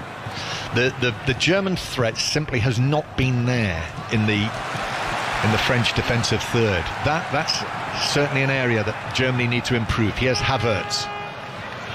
Is able to work it to Gosens. Now Muller back to Gundogan. Rabiot comes across. Gundogan finds Gosens. Gosens with a cross towards the back post. Gnabry with a shot which bounces down into the ground and up and narrowly over the crossbar. Yeah, didn't catch it. Really didn't catch it. It was a great cross from the left-hand side. He beats all of France's defence. Goes right to the far post, level with the far post. And what he does, he catches it on the volley, but as he catches it on the volley, he kicks it into the ground, therefore taking a really hard bounce on the turf over the bar. I think the keeper was beaten if it had fallen below the bar, but he caught it all wrong. His timing was wrong. I don't think he was expecting it to reach him, to be honest with you. Good chance again. Gundogan had one in the first chance. Germany, they can't keep not taking these chances because they are, they're finding them. Yeah, that was a good opportunity for the Bayern Munich man, the former Arsenal man, Serge Gnabry, youngster at Arsenal, remember. Last season I saw him score 4 goals past Hugo Lloris in one match, in the 7-2. But not this time. That night his finishing was a good deal crisper than it was correct. just Absolutely. there. And his pace was all to show as well. Germany win a free kick down the right-hand side. Kroos again. Important moments these, when Germany haven't been able to create too many chances. Kroos plays it in, looking for Havertz. It comes off the head of Fernandes, and then Lloris is able to come and catch quite comfortably. Yeah, just taking the pressure off his team there, Hugo Lloris. Ball goes high, sky high, and he has time to shout keepers and come out knee high, making sure he can protect himself. I think I need to see a little bit more from Kimmich and Gosens down the wings for Germany. Scotland have beaten Wales tonight in the women's friendly international. Wales 0, Scotland 1 is the final score. The cricket continues on 5 Live Sports Extra. The Vitality Blast, the match at Headingley is the commentary match. And here come France. Mbappe turns, but 2 defenders in front of him, and he plays it straight into Hummels, and the ball bounces harmlessly away into the gloves of Neuer, who overarms it out, the German captain, the Bayern Munich goalkeeper. And Germany, though, feels like handbrake is slightly on. Yes, yeah, I would agree. Here's Müller now on the right-hand side. We've not seen enough from the experienced Thomas Müller. And now forward towards Havertz, back to Müller. Müller shoots, but straight into Varane, comes to Havertz, and then Kimpembe is just able to take it away from Havertz. Now that was more like it from Germany. And now it's won back by Ginter. And there's the pass forward from Kimmich, and Gnabry's in. Lloris comes out, and the ball bounces away. And as Lloris came out with that challenge, he puts his arms up, he puts his hands up, as if to say, I've made a genuine attempt to get the ball there. But in any case, the Spanish referee is quite happy just to point for a goal kick. Yeah, he does very well, actually. And it's Gnabry makes a great run just in front of Lloris. They're on the corner of the 6-yard box, the two of them. They come together at the same time, but Hugo Lloris's timing is absolutely outstanding. Takes his hands away, catches him on the knee. We're just seeing that replay of Gnabry there. Very good chance he is. Far post. And the Rabiot chance as well. Lots of chances being squandered at the moment. Germany have had a couple. France have had one as well. Some good quality on show here. We should really have more than one goal in this game. But that's all we've got. The Hummels own goal. Just over half an hour to play over in Munich, as Germany, who are attacking towards the end where the massed ranks of the German fans are. They're the supporters who've all been given the flags, the German flags, to twirl and wave. You can hear the atmosphere. Yeah, Germany at the moment, a bit more movement's needed. I would imagine they are getting tired, but movement from the front three has to be better from Müller, Gnabry and Havertz. Here's Müller, centrally, turns, plays the ball to the edge of the box. Rabiot was there in position, able to turn and play it away, and Germany have to start again from the halfway line. Would have thought that substitutions will begin to come into play before too long. Here's Havertz now approaching the edge of the penalty area for Germany. To the right-hand side, the cross from Kimmich to the back post, and the arriving Gosens. Then the shot is driven in by Kroos. That's blocked inside the box, and the referee's blown his whistle because there's a French defender down. But it was Gosens arriving dangerously at the back post, who caught the defender, who is Pavard? Yeah, on the far post, I think you could be right. Yeah, he was caught as Gosens leapt for it, and actually the shot from Kroos hit Goossens, who was prone on the ground in front of Lloris. But I think the whistle had already gone, and seeing the replay, I think I can understand why. Yeah, I think Goossens arriving at the far post, just catching Pavard, really heavy fall actually. That doesn't look too clever. No, it doesn't. It's the hip of Goossens. He knows he's not going to get there, so he jumps trying to get anything on the ball, and Pavard's there a good couple of seconds before him, but he has caught him on the side of the head, and he did go down very heavy on his face as well. He did, and as Goossens was arriving, he was leaping for it, and in doing so, he's up there, yes, well off the ground, yeah, and Pavard is leaning forward, and he's caught on the side of the head by his sort of thigh, left side of his leg. Yeah. And as you say, Dion, he went down to the ground, and without putting his hands there to anchor himself, he won't carry on. No, he won't carry on. I think it's a heavy knock to the side of the head. He looks all over the place.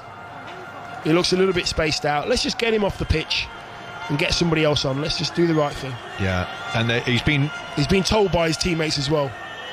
They know. Varane is speaking to him. The medical people are there, and clearly this is a head injury. The protocol has got to be followed. The referee is saying you're going to have to take him off the field. Don't forget, Benjamin Pavard is playing in his home stadium. Both of the French fullbacks are Bayern Munich men. And there's a bit of impatience from the crowd, which I suppose they've not seen the replays that we have. Correct. And there's genuine and correct concern for Benjamin Pavard. Yeah, it's innocuous one. You can see him now running. He's running around the far side of the pitch. And he wants to come back on. I don't know. The situation here for me is that he has taken a bit of a bang, and it might sound a little bit strange, but when the medical team see that back, they might be wanting to take him off, regardless of how long he goes back on for. Do you know, Dion? They might want to take him off. I think that's a real case. How many people, when we've been talking about the head injuries and the protocol, etc., and one of the many things that have been suggested is this idea that players come off for a period of time. Correct. Yes. Sort of 10 minutes, whatever it is. Rather than, as Pavard is doing now, coming straight back onto the field as Germany play it forward for Havertz inside the penalty area, and Hernandez, the other French fullback, puts in the challenge and puts it behind for a German corner. Yeah, I mean, having played for so long, I had so many head injuries, so many cuts to the head. You got to really be careful with this. You really have got to be careful. Kimmich with the corner from the right hand side for Germany at the near post, which is headed away by Griezmann, and then cleared further away by Pogba, and out for a throw down the left. Toni Kroos trots off the field in his white boots, as he likes to wear, so he's all in white. I have to say, it's not my favourite German national team shirt that I've ever seen, this one. No, me neither. They've had some classics over the years, sort of horizontal black pinstripes on the white. Ball played in to the edge of the box by Ginter, but Kante is able to go down onto one knee, block it away, and Mbappe is stopped in his tracks by Ginter near the halfway line, and it's a throw-in for the French. We're into the last half hour now, Dion. France still 1-0 up. A little more, we're saying a little more from Germany, but not I still want to see more. I mean, Mbappe down the left-hand side, he's been through so many times, but Ginter has found himself one-on-one, but for about 2 seconds, and then Hummels is there. They always double up on Mbappe just in case. There's always someone there, always a second player for him to have to take on, so they're doubling up all the time. That's why we haven't seen a lot of Mbappe. Ball kept in on the right by Kimmich, who heads it back to Ginter. See the movement for Germany, it's not good enough at the moment. I want to see more movement in and around the front three. I want those midfield players taking up better positions as well. Havertz now to the right hand side to Kimmich. Muller wants it short, instead it goes in from Kimmich into the 6-yard box, and Varane was there and able to steer it away, right footed out of play behind for a corner. Yeah, that's where the danger is going to come from. It's going to come from Kimmich or Goossens. One of those two is going to create something. Corner then. Here it is, Kimmich plays it. This is a deep one, it's over everyone in a white shirt. Cleared away at the back post for France by Pavard. And Germany have possession again in the central third. Kroos. France 1, Germany 0. The latest day of our Euro 2020 coverage. The final night of the opening round of group matches. And it's a tight one, this. France leading by the own goal from Mats Hummels in the 20th minute. Germany with Havertz through towards Gnabry on the edge of the box, cleared away. Gnabry with another touch, and then on the left-hand side, Goossens plays it across, took a deflection, and that carried it into the gloves of the French goalkeeper Hugo Lloris. Yeah, it doesn't look like a game where France are one up at this present time. Germany have had 60% of possession, and when France do have it, Germany are working incredibly hard to get it back. It's a very, very even game at the moment. France could go 2 up. Germany could quite easily bring this back to 1-1, but they do need to be a little bit more clinical in that final third. Germany, cross the ball into the box, give your forwards something to attack. Just think Joachim Löw must be thinking of. He's got so many great options there on the bench. Leroy Sané, I mentioned Timo Werner. My first choice has to be Giroud. Has to be Giroud, of course. Has to be Olivier Giroud. Would love to see him after everything that's been said over the course of the last week or so. Correct. Absolutely. I just think he's a big game player, whether he scores or not. You're such a fan of Giroud. I know that. He's amazing. Yeah. Here's Kanté. Now from Pogba, Griezmann. He's actually been quite quiet in the game, Griezmann. Here is Benzema, who cuts in field, shoots, but that hits the back of Hummels and cannons away out towards the far side. And Germany have got it back again. And of course, while Germany try to press and try to put pressure, there is the obvious danger of France on the counter-attack with Benzema and Mbappe and Griezmann. But Germany have got it, and back it goes towards Manuel Neuer. Poorish clearance, actually, played forward from centre field by Hernandez, but on the edge of the area, Hummels gives it back to Ginter, and Ginter just volleys it away towards the halfway line. Header won there by Kimpembe, then Kroos in on the challenge with Kanté. Comes back for France though. Pogba, middle of the German half. Pogba's ball right across the back line from right to left. Mbappe is onto this. Mbappe into the area. Mbappe still going, curls in. Oh, what a goal! Offside. Wonderful finish. Offside. But the offside flag is up. Oh, that denied us an absolute curling classic from Mbappe. Yeah, it was. Yes, he's offside as well. The ball's from Pogba, about 20 yards away from the 18-yard box, Germany's 18-yard box. The ball goes towards Griezmann. Griezmann's offside, he leaves it. Mbappe's behind him. Mbappe's also about half a yard offside. But the finish was great. Dropped his shoulder, faked to curl it into the corner a couple of times. On the third fake, he puts it in the bottom corner. Flag is raised.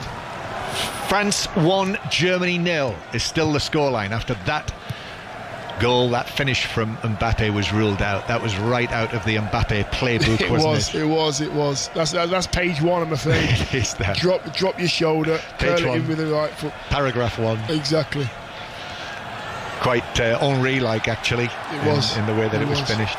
France coming forward again with Pogba over on the far side, and then Griezmann just rolls it back into his own half. Griezmann, who is the top scorer at the Euros 5 years ago, as it was now, back in 2016, when he scored both goals against Germany in the semi-final, when they beat them in Marseille. The first one was a penalty just before half-time. Who's going to be the first manager to crack Deschamps or Joachim Löw? I think Joachim Löw has to do something to change it.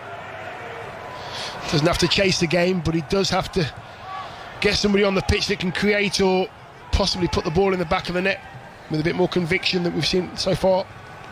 Joachim Löw in his baggy grey trousers and his black t-shirt and his flopping hair. He looks a little bit like he's walked off the set of Later with Jules Holland, doesn't he? He does. In fact, I can see he's got his violin on his back, on his chest there. I can see he's carrying his music. It's one of those where here, France coming forward. Ball played to Muller on the edge of the box, but it's cleared away on the edge of the area to Gundogan. It's one of those where Jules will say, well, you've not heard him for a long time. Yes, exactly. Joachim Löw. Here he comes. Back by popular demand. Gundogan now to the right hand side to Kimmich. And now in field to Ginter. Hummels. Germany absolutely dominating the possession.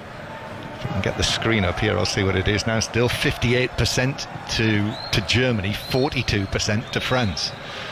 But in the goal, Lloris really has hardly been stretched. Gnabry's had those chances. Here's Havertz, comes back to Havertz, and then Gnabry outside the D, space for Kimmich on the right hand side, low ball in from Kimmich, took a couple of deflections and then comes off Kimpembe and bounces behind. Yeah, scramble defence there. Rabiot getting that one out, and here is the first change. I think it's going to be Sané. Yep, Leroy Sané, another Bayern Munich man, the former Manchester City man, he'll be on. Corner though, this one deep onto the back post, which is headed up by Rudiger. Lloris catches it in front of the crossbar. Muller was lurking. Question is, who's going to come off? Who's going to make way? Is it going to be Thomas Muller? Yeah, I think it will be Muller. I don't think it should be, but I think it will be Muller, because he only needs one good clear-cut chance and he'll put it away. Just think it needs a bit of... Yes, it needs a bit of pace. That's what it needs. Yeah. Havertz playing the ball across. Now Gundogan turns, gives it back to Kroos, and now Havertz got the ball slightly caught up underneath his feet, and that meant that Hernandez was able to recover. However, Havertz has played it off the shins of the Werner coming on as well. We're going to see them both, Werner and Sané. And I have to say, Dion, I think that's a sound move. Yeah, I do. A very positive move as well. Corner then for the Germans. Kroos to take this one to the near post. That's headed away by Griezmann, with his fair hair flopping as he does that. So double change coming up for Germany from Joachim Löw. 15 years in the job now. As Germany continue to build, back it goes towards Rudiger, and Kroos pulls the ball back onto his right foot, plays it square. Kimmich and Ginter, but France sitting off the Germans and saying you're going to have to find a way through us, and we can always counter-attack. Here's Kimpembe inside his own penalty area, takes the ball away from Havertz, turns back onto his left foot, clears it towards the centre circle. Ginter wins the header, but that bounces favourably for France. And now Griezmann tugged by Gnabry, but a weaving run from the Barcelona man. Griezmann plays it back to Pavard, the right back, who seems okay, I'm pleased to say, after he took that knock from Gosens and then fell to the ground. Varane and Kimpembe. Still Werner and Sané wait to come on. And the referee stopped play because a German has gone down. It's Ginter who's got a problem with his thigh. Yeah, his right thigh actually just seemed to... I don't know what it was. I mean, Mbappe, we've got pictures of Mbappe here just going over to the sidelines. He's rubbing the back of his head. It might have been the challenge from Ginter on Mbappe. Well, Joachim Löw is having to have a little rethink here because of the injury to Ginter. So I'm not sure we'll see these. Well, he might have to make a treble change. Or yes. Ginter, this doesn't look good for Matthias Ginter, the Borussia Mönchengladbach man, who is down lying on his back. Important part of Löw's German side. And indeed, Emre Can is getting himself ready as well. So it might be a triple change that Joachim Löw is going to make.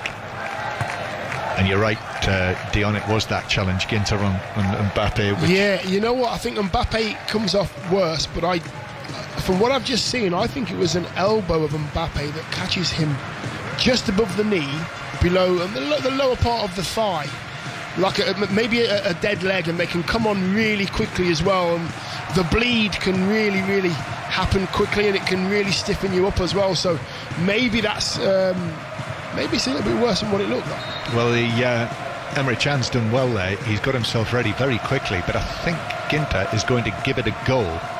So it is only going to be a double change. So Gnabry is the first man off, and he's really not been on it tonight. No. He's got the pace and he's got everything you need to score goals. You mentioned that earlier, John, but I just think, Timo Werner, pace for pace, similar players somewhat, and they've got Leroy Sané as well coming on. I do like him as a player.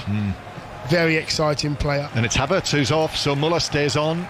And I would have really liked to see what Joachim Löw would have done if he'd had Havertz and Werner on the field, but we're not going to see that. Well, I just think the two players that have come on both got pace, both got a good end product, especially for their country as well. And just to leave Muller in between them, I would imagine, leave him down the middle. You guys work your magic and Muller will do the rest. I would imagine that's the plan from Joachim Löw. It looks like Muller in a central position, as you say, Dion, and Werner through the middle. Timo Werner coming on for his 40th cap tonight. Leroy Sané his 31st. As the Germans 1-0 down. BBC Radio 5 live with the Euros for you. Every single match. The commentaries at the centre of what we're bringing you over the course of this month, either on 5 Live or Sports Extra. And the next big port of call for the host, for the home nations, tomorrow afternoon, 5 o'clock kickoff. Turkey against Wales, live from Baku, from inside the stadium in Azerbaijan, with Rob Phillips and Nathan Blake with the commentary. And you will be able to hear more build-up to that on 5 Live Breakfast tomorrow morning. Rachel Burden's going to be in Wrexham with all sorts of guests, and also on the 5 Live Daily Euros podcast, where you will hear from Gareth Bale, who we've already heard from on the programme tonight, and I would imagine Rob Page, the Wales manager as well, who I know has been talking to Rob Phillips today. So France leading Germany here by 1-0 after Portugal won 3-0 in what was a very entertaining game earlier in Budapest, in front of a full house. Around about 14,000 watching this match over in Munich, and Germany leading. Germany trailing France by 1-0. Kimmich playing it back towards the halfway line. Ginter looks okay, Dion.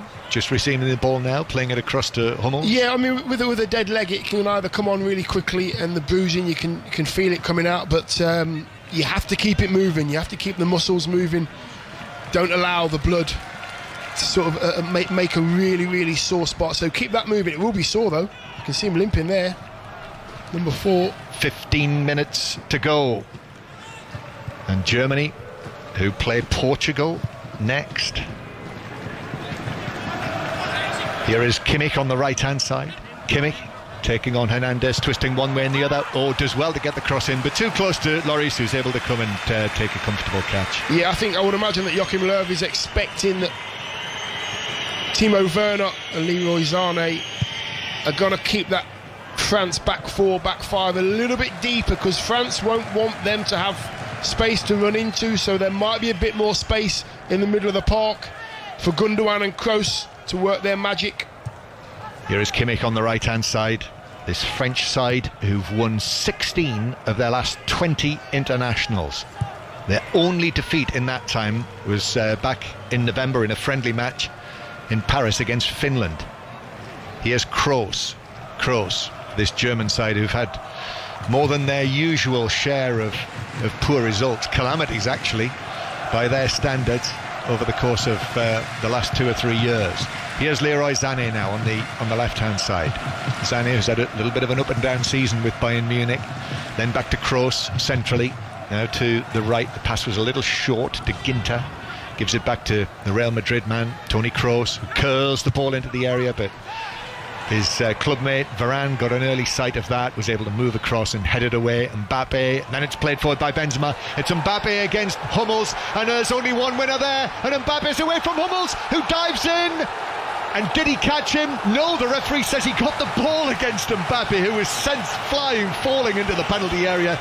But the referee in front of the crowd in Munich says no penalty to the French. Wow. I was expecting him, the referee, to point at the spot there. Nothing at all for Mbappe's pace. Wow, he's left Hummels there for 2 or 3 yards behind him. That's what the French wanted, wasn't it, tonight? At some point they wanted Mbappe against Hummels. They got it there. And see, we haven't seen that back, so we don't know if the contact's there or not there. Mbappe there, he did go down pretty easily, but if Hummels was able to recover and get a foot to that ball, that was a great recovery, because Mbappe had left him. Yeah, he'd gone. You could just see if you I've been in that position many times where I can feel the the striker bearing down on me, I'm thinking I'm not going to beat him for pace. I might have to just grab hold of his shirt or do something. Who is the fastest? Who is the player that you feared most? Well, I've played against some very, very good strikers when I played centre-half, but I didn't know what to do with Thierry Henry. I had no idea whether to go close, drop off. It was a bit of a nightmare. Well, you weren't the only one, Dion. No, that is very true. Very good company. That's very true. As Varane plays it back to goalkeeper Lloris. Got just over 10 minutes to go. France and Germany involved in their first match at this tournament, as Kimmich more centrally plays it forward. Werner into the action, but the ball bounces off him. Timo Werner, last time we saw him, we were in Porto watching Werner with those chances that he was unable to convert.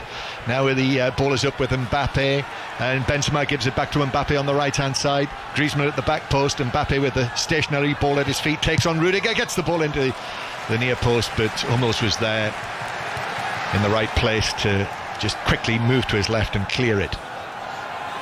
Now Pogba with a little shimmy over on the right hand side, up against Kroos again. Kroos puts in the challenge, takes the ball away. He's enjoyed that, Tony Kroos against Pogba. So much for your shimmy, Paul. Take that. Oh, and then it's given away by Werner, and the ball just rolls out of play for a throw-in to France. It's been intriguing, that battle tonight. It really has. Tony Kroos and Paul Pogba. Here we are. We can see a bit of a replay here of the tackle from Hummels. Ooh. Oh, he did, didn't he? He did tackle Mbappe from behind, but he did get a big chunk of the ball, a big chunk. Well done, Mats Hummels. Well recovered. Yeah. To be fair, I think the referee's done incredibly well. Whether he's gambled, whether he's seen it, but it's a very, very good challenge from Hummels. The referee did get himself very close, actually, which is a great effort considering it was Mbappe who was running away. Here is Zane. Now Tony Kroos drives the ball, he's passed it straight into Pogba, and then Pogba does his Zidane turn to take him away from Gosens over there, back to Pogba, long pass from Pogba. Just waiting to see the pictures. I was waiting to see if Mbappe was going to be running onto that, but he wasn't. The ball just bounces out of play for a throw. It wasn't the pass that he needed to play. He'd done his little shimmy, got the ball back, should have just kept it, keep possession.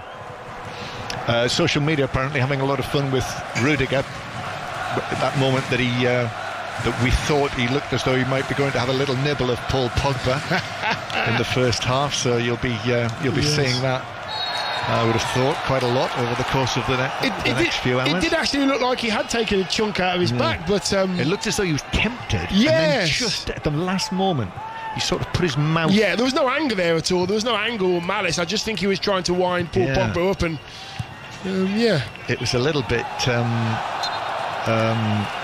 Anthony Hopkins, what was the film he was in? Silence of the Lambs. Hannibal Lecter. It was a little bit Silence of the Lambs, wasn't it? Do you remember the old? Yes, I do. Yeah, Clarice. Yes, Clarice. I think her name was Clarice. That was it. Jodie Foster. Oh wow, what a film that was, by the way. It was. Yeah, I haven't seen that for a long time. Griezmann challenged by Gosens. 1-0. Time running out for Germany. France have not made a change yet. Didier Deschamps not made a change. No, I don't think they have to at the moment. I just think they're set up correct. Out of possession, they've set up correct. Interesting that though, isn't it? When you can make 5 substitutions after the season they've had, that he's and the quality that he has on the bench and the options he has on the bench to say no, this is my team. Yeah, he might not want to disrupt things at the moment because it's going well. They are in front. France with the ball inside their own half. Benzema chests it off to Rabiot. Ginter in with the challenge. Now Kroos plays it to the left. There's space there. Gosens, who's got a muddy smudge on the back of his white shirt. That's where he put the challenge in when he had a chance to score, actually, when Pavard got injured. Kroos in the centre circle. Then leaves it to Hummels. Might be that Hummels' goal, the own goal, is the only one of the match. Hummels carrying the ball forward, still going, then left-footed, plays it to the right-hand side. Kimmich is there. Kimmich coming in field, actually angles it back to Ginter with the cross, but that's cleared away by Pogba near the penalty spot. Griezmann challenging Rudiger, but Rudiger towering over little Griezmann. So Germany play it forward, Kimmich on the right hand side, and now Ginter again. Griezmann in with a challenge. That was a firm one. Ball bounces out of play off the Frenchman. Final touch, so it's a throw-in for Germany down the right. 7 minutes to go. Yeah, they're persevering with this right hand side. Germany trying to get Kimmich in and Ginter get some balls in the box. So Germany with Hummels again, lifts a ball high out towards the left hand side, where Sané steps back, takes it down, mint coloured boots, Leroy Sané. Rudiger gives it back to him. No, in comes the challenge from Pavard, and Rudiger has to turn it back to Toni Kroos. Yeah, got to move it quicker, Germany. 1 and 2 touch, have to move it quicker now. They're running out of time, taking too many touches. Problem is France are sitting right back as well. Yeah, therefore they have to play the ball quicker through those little triangles and through those thirds. Yeah, and Pogba's cut out this pass from Kroos and Benzema to Griezmann, and Griezmann chips it into the centre circle to Pogba, turns the full 360 degrees and then slips the ball through to Mbappe, who takes it on, centres it for Benzema, who puts it into the back of the net. Germany are appealing for the offside flag, and I'm not sure it has come. It has not. There's no offside, and Mbappe sets up Benzema, and the man recalled from the cold to international football by Didier Deschamps has sealed this win for the French, for the world champions against Germany in Munich. It's 2-0. That has surprised me. That really has surprised me. Paul Pogba didn't quite sort his feet out. He's in the centre circle, waiting to try and get the ball under control. Mbappe goes down the right-hand side, squares it across the box, right across the penalty spot, towards the far post, and Benzema's there, the easiest goal he will score in international football. But they are looking at this, the referee. I'm not writing it down just yet, Dion, because I think he's offside. Because we've learned in these Euros that you don't necessarily know about VAR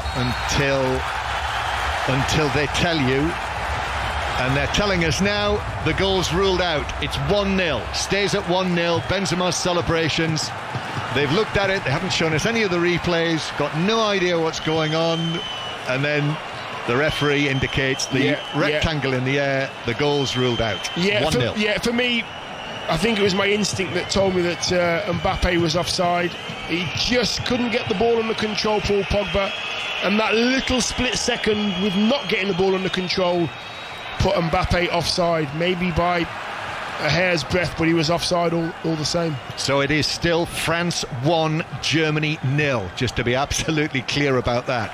And Germany, Joachim Löw going to make another couple of changes, and we will see Emre Can coming on now, so you would imagine that would be Ginter if Chan's coming on. Also Kevin Volland is coming on, the Monaco forward.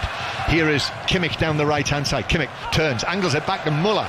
Muller now up, hits the ball straight into Rabiot, had his arms in the air in front of his face, so that's a definite free kick near the right corner of the box. Yeah, this is dangerous. This is really dangerous. It's right on the corner of the 18-yard box down the right hand side for Germany. They've got it. I think they are going to make the 2 substitutions as well. It is Ginter, who had that thigh problem, but he's running off quite freely.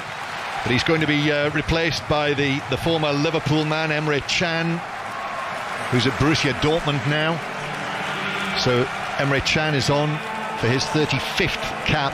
And also sprinting onto the field is Kevin Volland, who was another player who was recalled by Joachim Löw for this tournament, winning his first caps for 5 years. So the number 9, Kevin Volland, is onto the field, and Gosens, the left wing back, is off.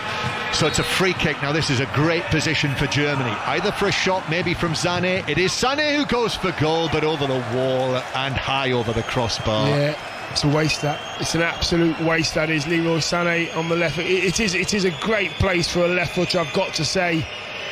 In between the corner, we're just looking at the replay. We've finally got some pictures of the offside from Mbappe. He's clearly offside, a mile offside. How the linesman didn't see that, I'll never know.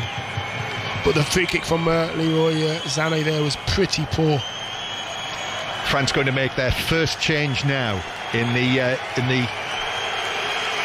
89th minute, and Benzema, who thought he'd scored the second goal, the clinching goal, but it was ruled out.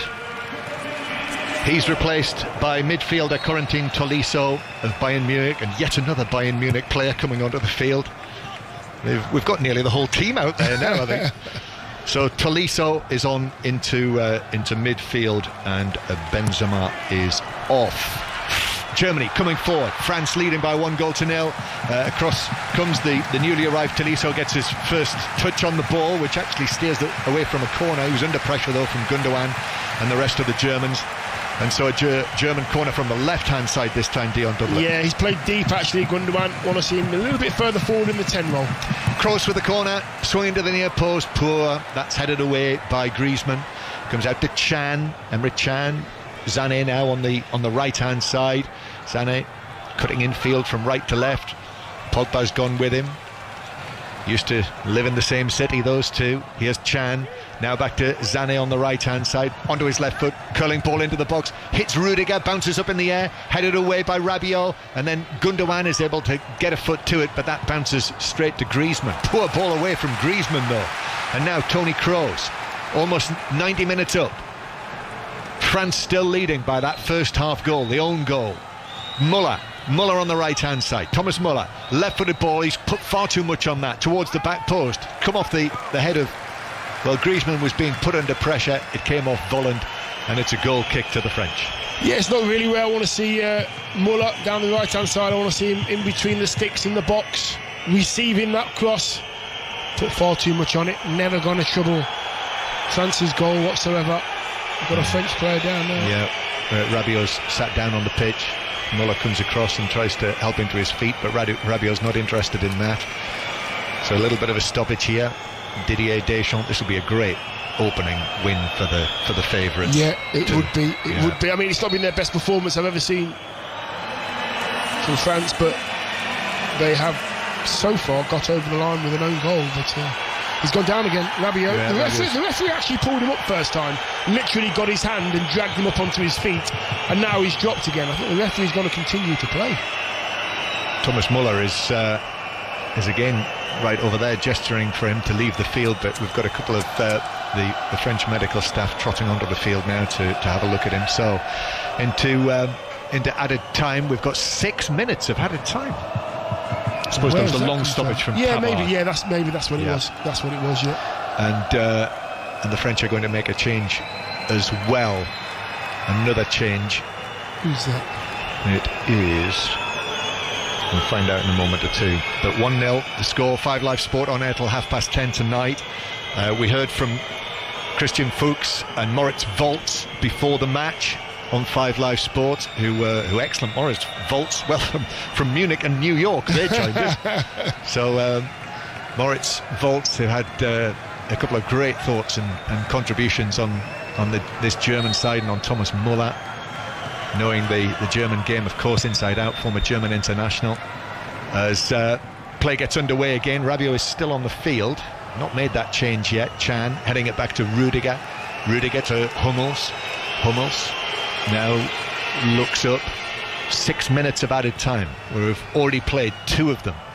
But I think it will go beyond the 6 after Rabiot sat down twice. Rudiger back to Neuer. You can see a French tricolour being gently waved in the stands behind Neuer's goal, trying to see the favourites through to an opening victory. You know, regardless of the fact that they are the favourites, they are the world champions, to win your first match 1-0 in Munich against Germany, that is a great start to a tournament by anyone's standards. Sané now through the middle. Sané onto the edge of the D, but the challenge came on him crucially by Hernandez. France were able to clear. Germany come forward again. Kimmich, he's been forced away though by Rabiot. He's able to find Muller, but Hernandez comes out with the ball and is able to clear it left-footed. Back to the Germans again. Kroos, left-footed ball, picks out Kimmich then chests it forward to Muller. Muller works it across, but Varane's there near the penalty spot to volley it back out towards the right from the side from which it came for a throw into the Germans. Thomas Muller, 25 on his back, just like Bayern Munich. With squads of 26, he can have that shirt for the national team. Here's Rudiger Back to Chan. Kroos wanted it, but Chan says no, I'm taking it forward, and then plays a right-footed ball over the top, but over Werner, and it just bounces away through harmlessly for a goal kick to the French. Yeah, they've tried and they've tried. The Germans in and around the box. The Germans just don't have any movement at all. There's a cross there from Muller going down the right-hand side. He just a bit of a drop of the shoulder, and he puts it into a really good area. But all the Germans are on their heels. Nobody's getting across the defenders. You've got to give yourself every chance. If the ball's coming in the box, just gamble. Get yourself across your defender. Nothing of the sorts from the German attackers. So Rabiot, having had that injury, is going to be replaced by Ousmane Dembele. We've seen another better picture of the offside, the VAR offside, which when France thought they'd scored a second goal, but it looked relatively clear this time. I mean, the first picture we saw looked as though it had been taken on a Kodak Instamatic, but the second one was quite clear. Yeah, it was. He was a yard offside. They should have picked that one up. Should I say the fourth official should have picked that one up? Yeah. France 1, Germany 0. So Dembele is on. Ousmane Dembele, the Barcelona man, who is he's just been beset by injury. Such a talent, but we've just not seen enough of him at Barcelona. So he is on the number 11. Kroos, right-footed ball in added time. Sané slipped, I think, as he tried to chest the ball down, and they deflected off him and out of play for a throw-in to the French that Hernandez has accidentally missed when the ball was thrown back to him by some Bavarian in the crowd. And Hernandez takes the throw, and the Germans, if it is to be a defeat, are going to be up against Cristiano Ronaldo and co next in Munich. That is on Saturday, tea time, Saturday at 5 o'clock. That'll be quite a match as well. All of these games, you'll hear them all. The place to listen to them on the radio, 5 Live and Sports Extra. Throw in for the French. Joachim Löw looks frustrated. The French are trying to see the time through. Here's Mbappe again on the left. Mbappe, Chan in with a challenge. Chan turns it back to Neuer. This might be the last attack. We're in the 6th minute of added time. Neuer gives it to Rudiger. Rudiger is going to knock the ball forward. In fact, he's not played it forward yet. He just gives it to Kroos. And now to Kimmich on the right-hand side. Germany go back into their own half. This has got to go forward. Chan now through the middle to Sané. Sané away from Kimpembe, then to the edge of the box, and then it's played right across the area and beyond the far post by Folland.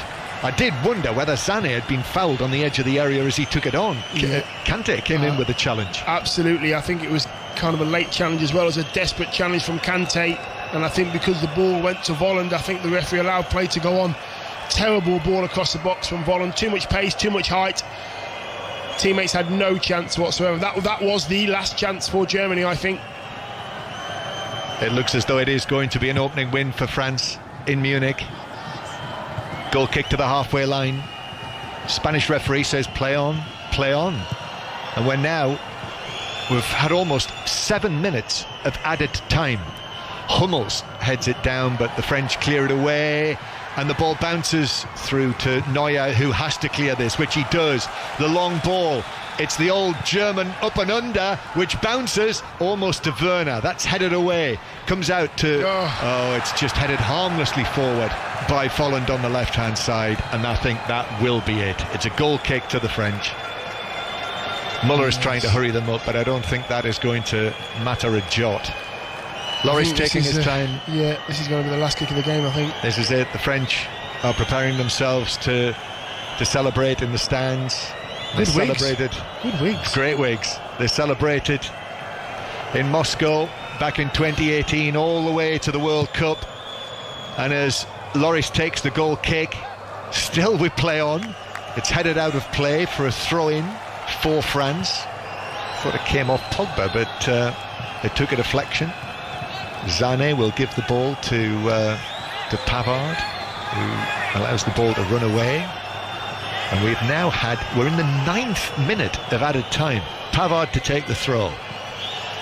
Germany on the back foot, throwing taken. Pogba, Griezmann was coming from an offside position. It's a free kick, and that's the last action of the match in Munich.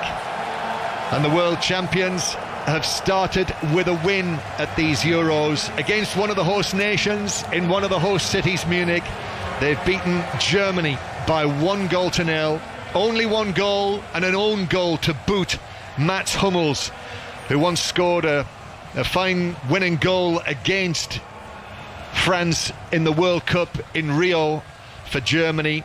But tonight his own goal has won it for France. And the Germans in Joachim Löw's final tournament start with a defeat. But the French, that is a fine start for them. And just seeing pictures of Rudiger and Pogba having a little friendly exchange after their perhaps less than friendly exchange during the match. But the French, Dion Dublin, did enough to win it? They just got over the line. They weren't outstanding. They didn't play, brilliant, attractive football. They got a bit of luck when they needed it. They were very organised. I was expecting more from them, I've got to say, going forward. But they'll be saying, who cares in the dressing room? They got over the line, they got their points. Maybe expecting more from France, and also Germany not doing enough. Yeah, well, Germany played some really attractive football, but they were so slow and lethargic passing the ball. If they went to 1 and 2 touch earlier, Germany, they would have created more chances. They would have put France under more pressure, but they just didn't. Middle of the third, they looked great, but not enough potency for me in the final third from Germany. Not enough movement from the forward three either. And I was expecting more from both of these sides, I've got to say. Yeah, but we're watching familiar scenes on the screen from over in Munich of celebrations from the French international team. France 1, Germany 0.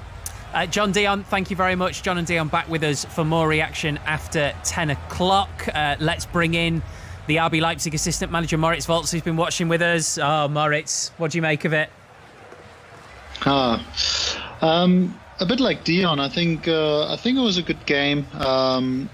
Two well-spirited sides, and France just with more potency in the final third. So I think that's where you can see when players like Kylian Mbappé, when they get on the ball in and around the box, they just immediately draw the attention of two players, and it usually frees others up. And with Germany, I didn't feel we had that on the pitch too much. I mean, Serge Gnabry mainly playing in the center. I didn't really agree with him coming off when he did. And Kai Havertz, who we spoke about before the game, he didn't really look his best to me. There were a lot of sloppy touches, and then just as he was about to get into the game a little bit, then France disrupted the game, and so that was, from a German perspective, even though they had the chances to score, the best chance through Gnabry, I think the final third, as Dion said, there's got to be more movement, there's got to be quicker movement off the ball, and also Gündogan, I thought, had a quiet game. We said before the game, it's quite hard to marry the sort of negative noise around the German team when you look at the team sheet, but we got a fairly good indication of why some of those criticisms are well founded, didn't we? Look, I still think it was a decent performance. I think they matched France, and this was probably the toughest group game that they'll be facing. Not to take anything away from Portugal and Hungary, but I think the disappointing thing also that I may add is that the subs didn't really have an impact. Timo Werner came on, Sané, and those are the type of players where I felt, well, had they started the game, then they can solve one-on-one, one-on-two situations, and but they didn't really have any impact on the game in the 20 plus minutes that they've played with at a time, and you need that from your subs when you bring them on. I also felt that Joshua Kimmich was a bit wasted on the right. I think he was a bit suspect defensively. Most of France's dangerous attacks came over that side. That's how the goal developed. with Pogba's brilliance in finding Hernandez. And, I would have liked to see Kimmich right in the center, middle of the park, because that's such a crucial area in such close games. And I thought Kimmich had a good game. Given the position that he played, I just would have preferred him in the centre. Do you think it was a bite or not, Rudiger on Pogba? I'm still trying to work it out, Moritz. Yeah, I don't know. But what I like is you see them at the end of the game making up, and that's how the game should be played. Fierce competitors on the pitch as the game is going on and playing with everything that the game allows. And afterwards you shake hands, win or lose, that's pleasing for me to see. Yeah, Moritz, it's been lovely to talk to you. Look forward to having you on again throughout the tournament. Thank you. Thank you, guys. Moritz Volz, RB Leipzig assistant manager. Half an hour more of 5 Live Sport. Then Colin Murray's taking over. Evening, Colin. Aye, mate. And then half an hour more of the Euros. We got our brilliant restaurant and cafe owners from the nations that are playing any given day. So we'll talk to them first, Steve. Plus, look ahead to tomorrow. It gets us to 11. And it's a very sports-themed show tonight. You randomly, while you were on air, you tweeted me. Yeah. Where you got your vaccine. So many sporting venues have been used. And it just got me thinking, how many Bristol Rovers fans had to go to Ashton Gate? How many Wigan fans had to go to St Helens? So I've asked people for their vaccine stories on social media. It's already been overwhelming. So we're going to talk to some of the people that have turned our sporting venues into vaccination centres and made sport actually a matter of life and death. And we're going to talk to those. We're going to read out loads of texts and tweets as well and get the audience involved. Then Rebecca Adlington is our Midnight Meets at 12. So a very sporting themed show. Can I just make one point about the France-Germany game? Or should I say Germany-France? Sorry, mate, I missed that last 5 seconds. Someone was talking to me. It wasn't the punchline, was it? No, it wasn't a punchline. If it was, it would have deserved that much laughter. Just the one weird thing about this tournament so far is how many home teams there are that are big. Germany at home, Spain at home, Italy at home, England at home.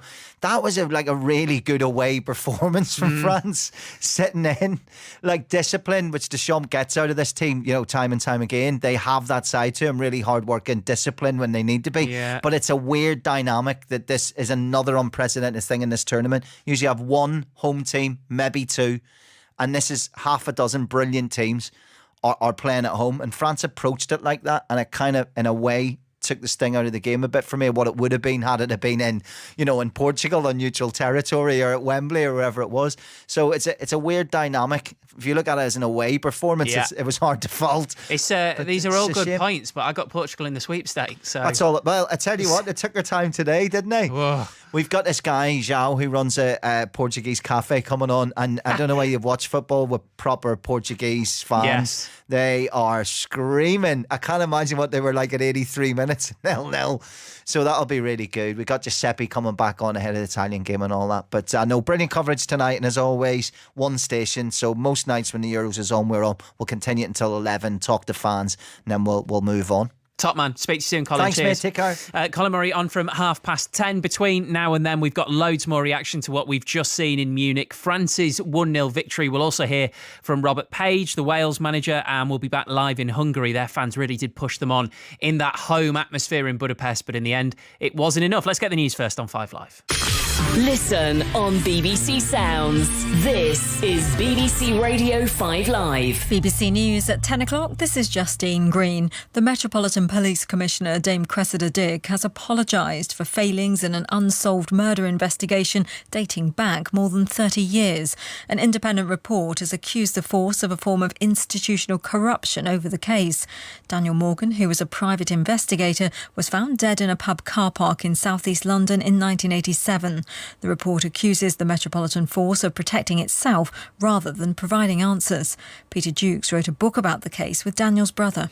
For 34 years, that family got lied to, effectively, got palmed off. There was nothing wrong with the first investigation. Then an internal inquiry said it was fine. A third kind of covert investigation happened without them knowing it.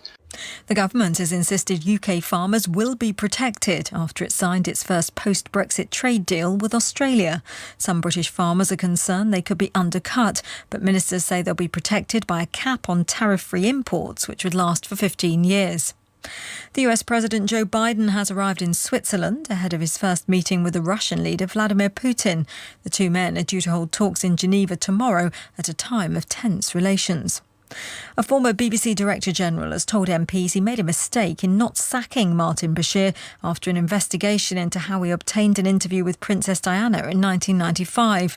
Lord Hall, who was the corporation's head of news at the time, said he'd been misled in 1996 into concluding that Mr Bashir was honest and honourable. At core here, I trusted a journalist. I gave him a second chance. We, the team, gave him a second chance. And that trust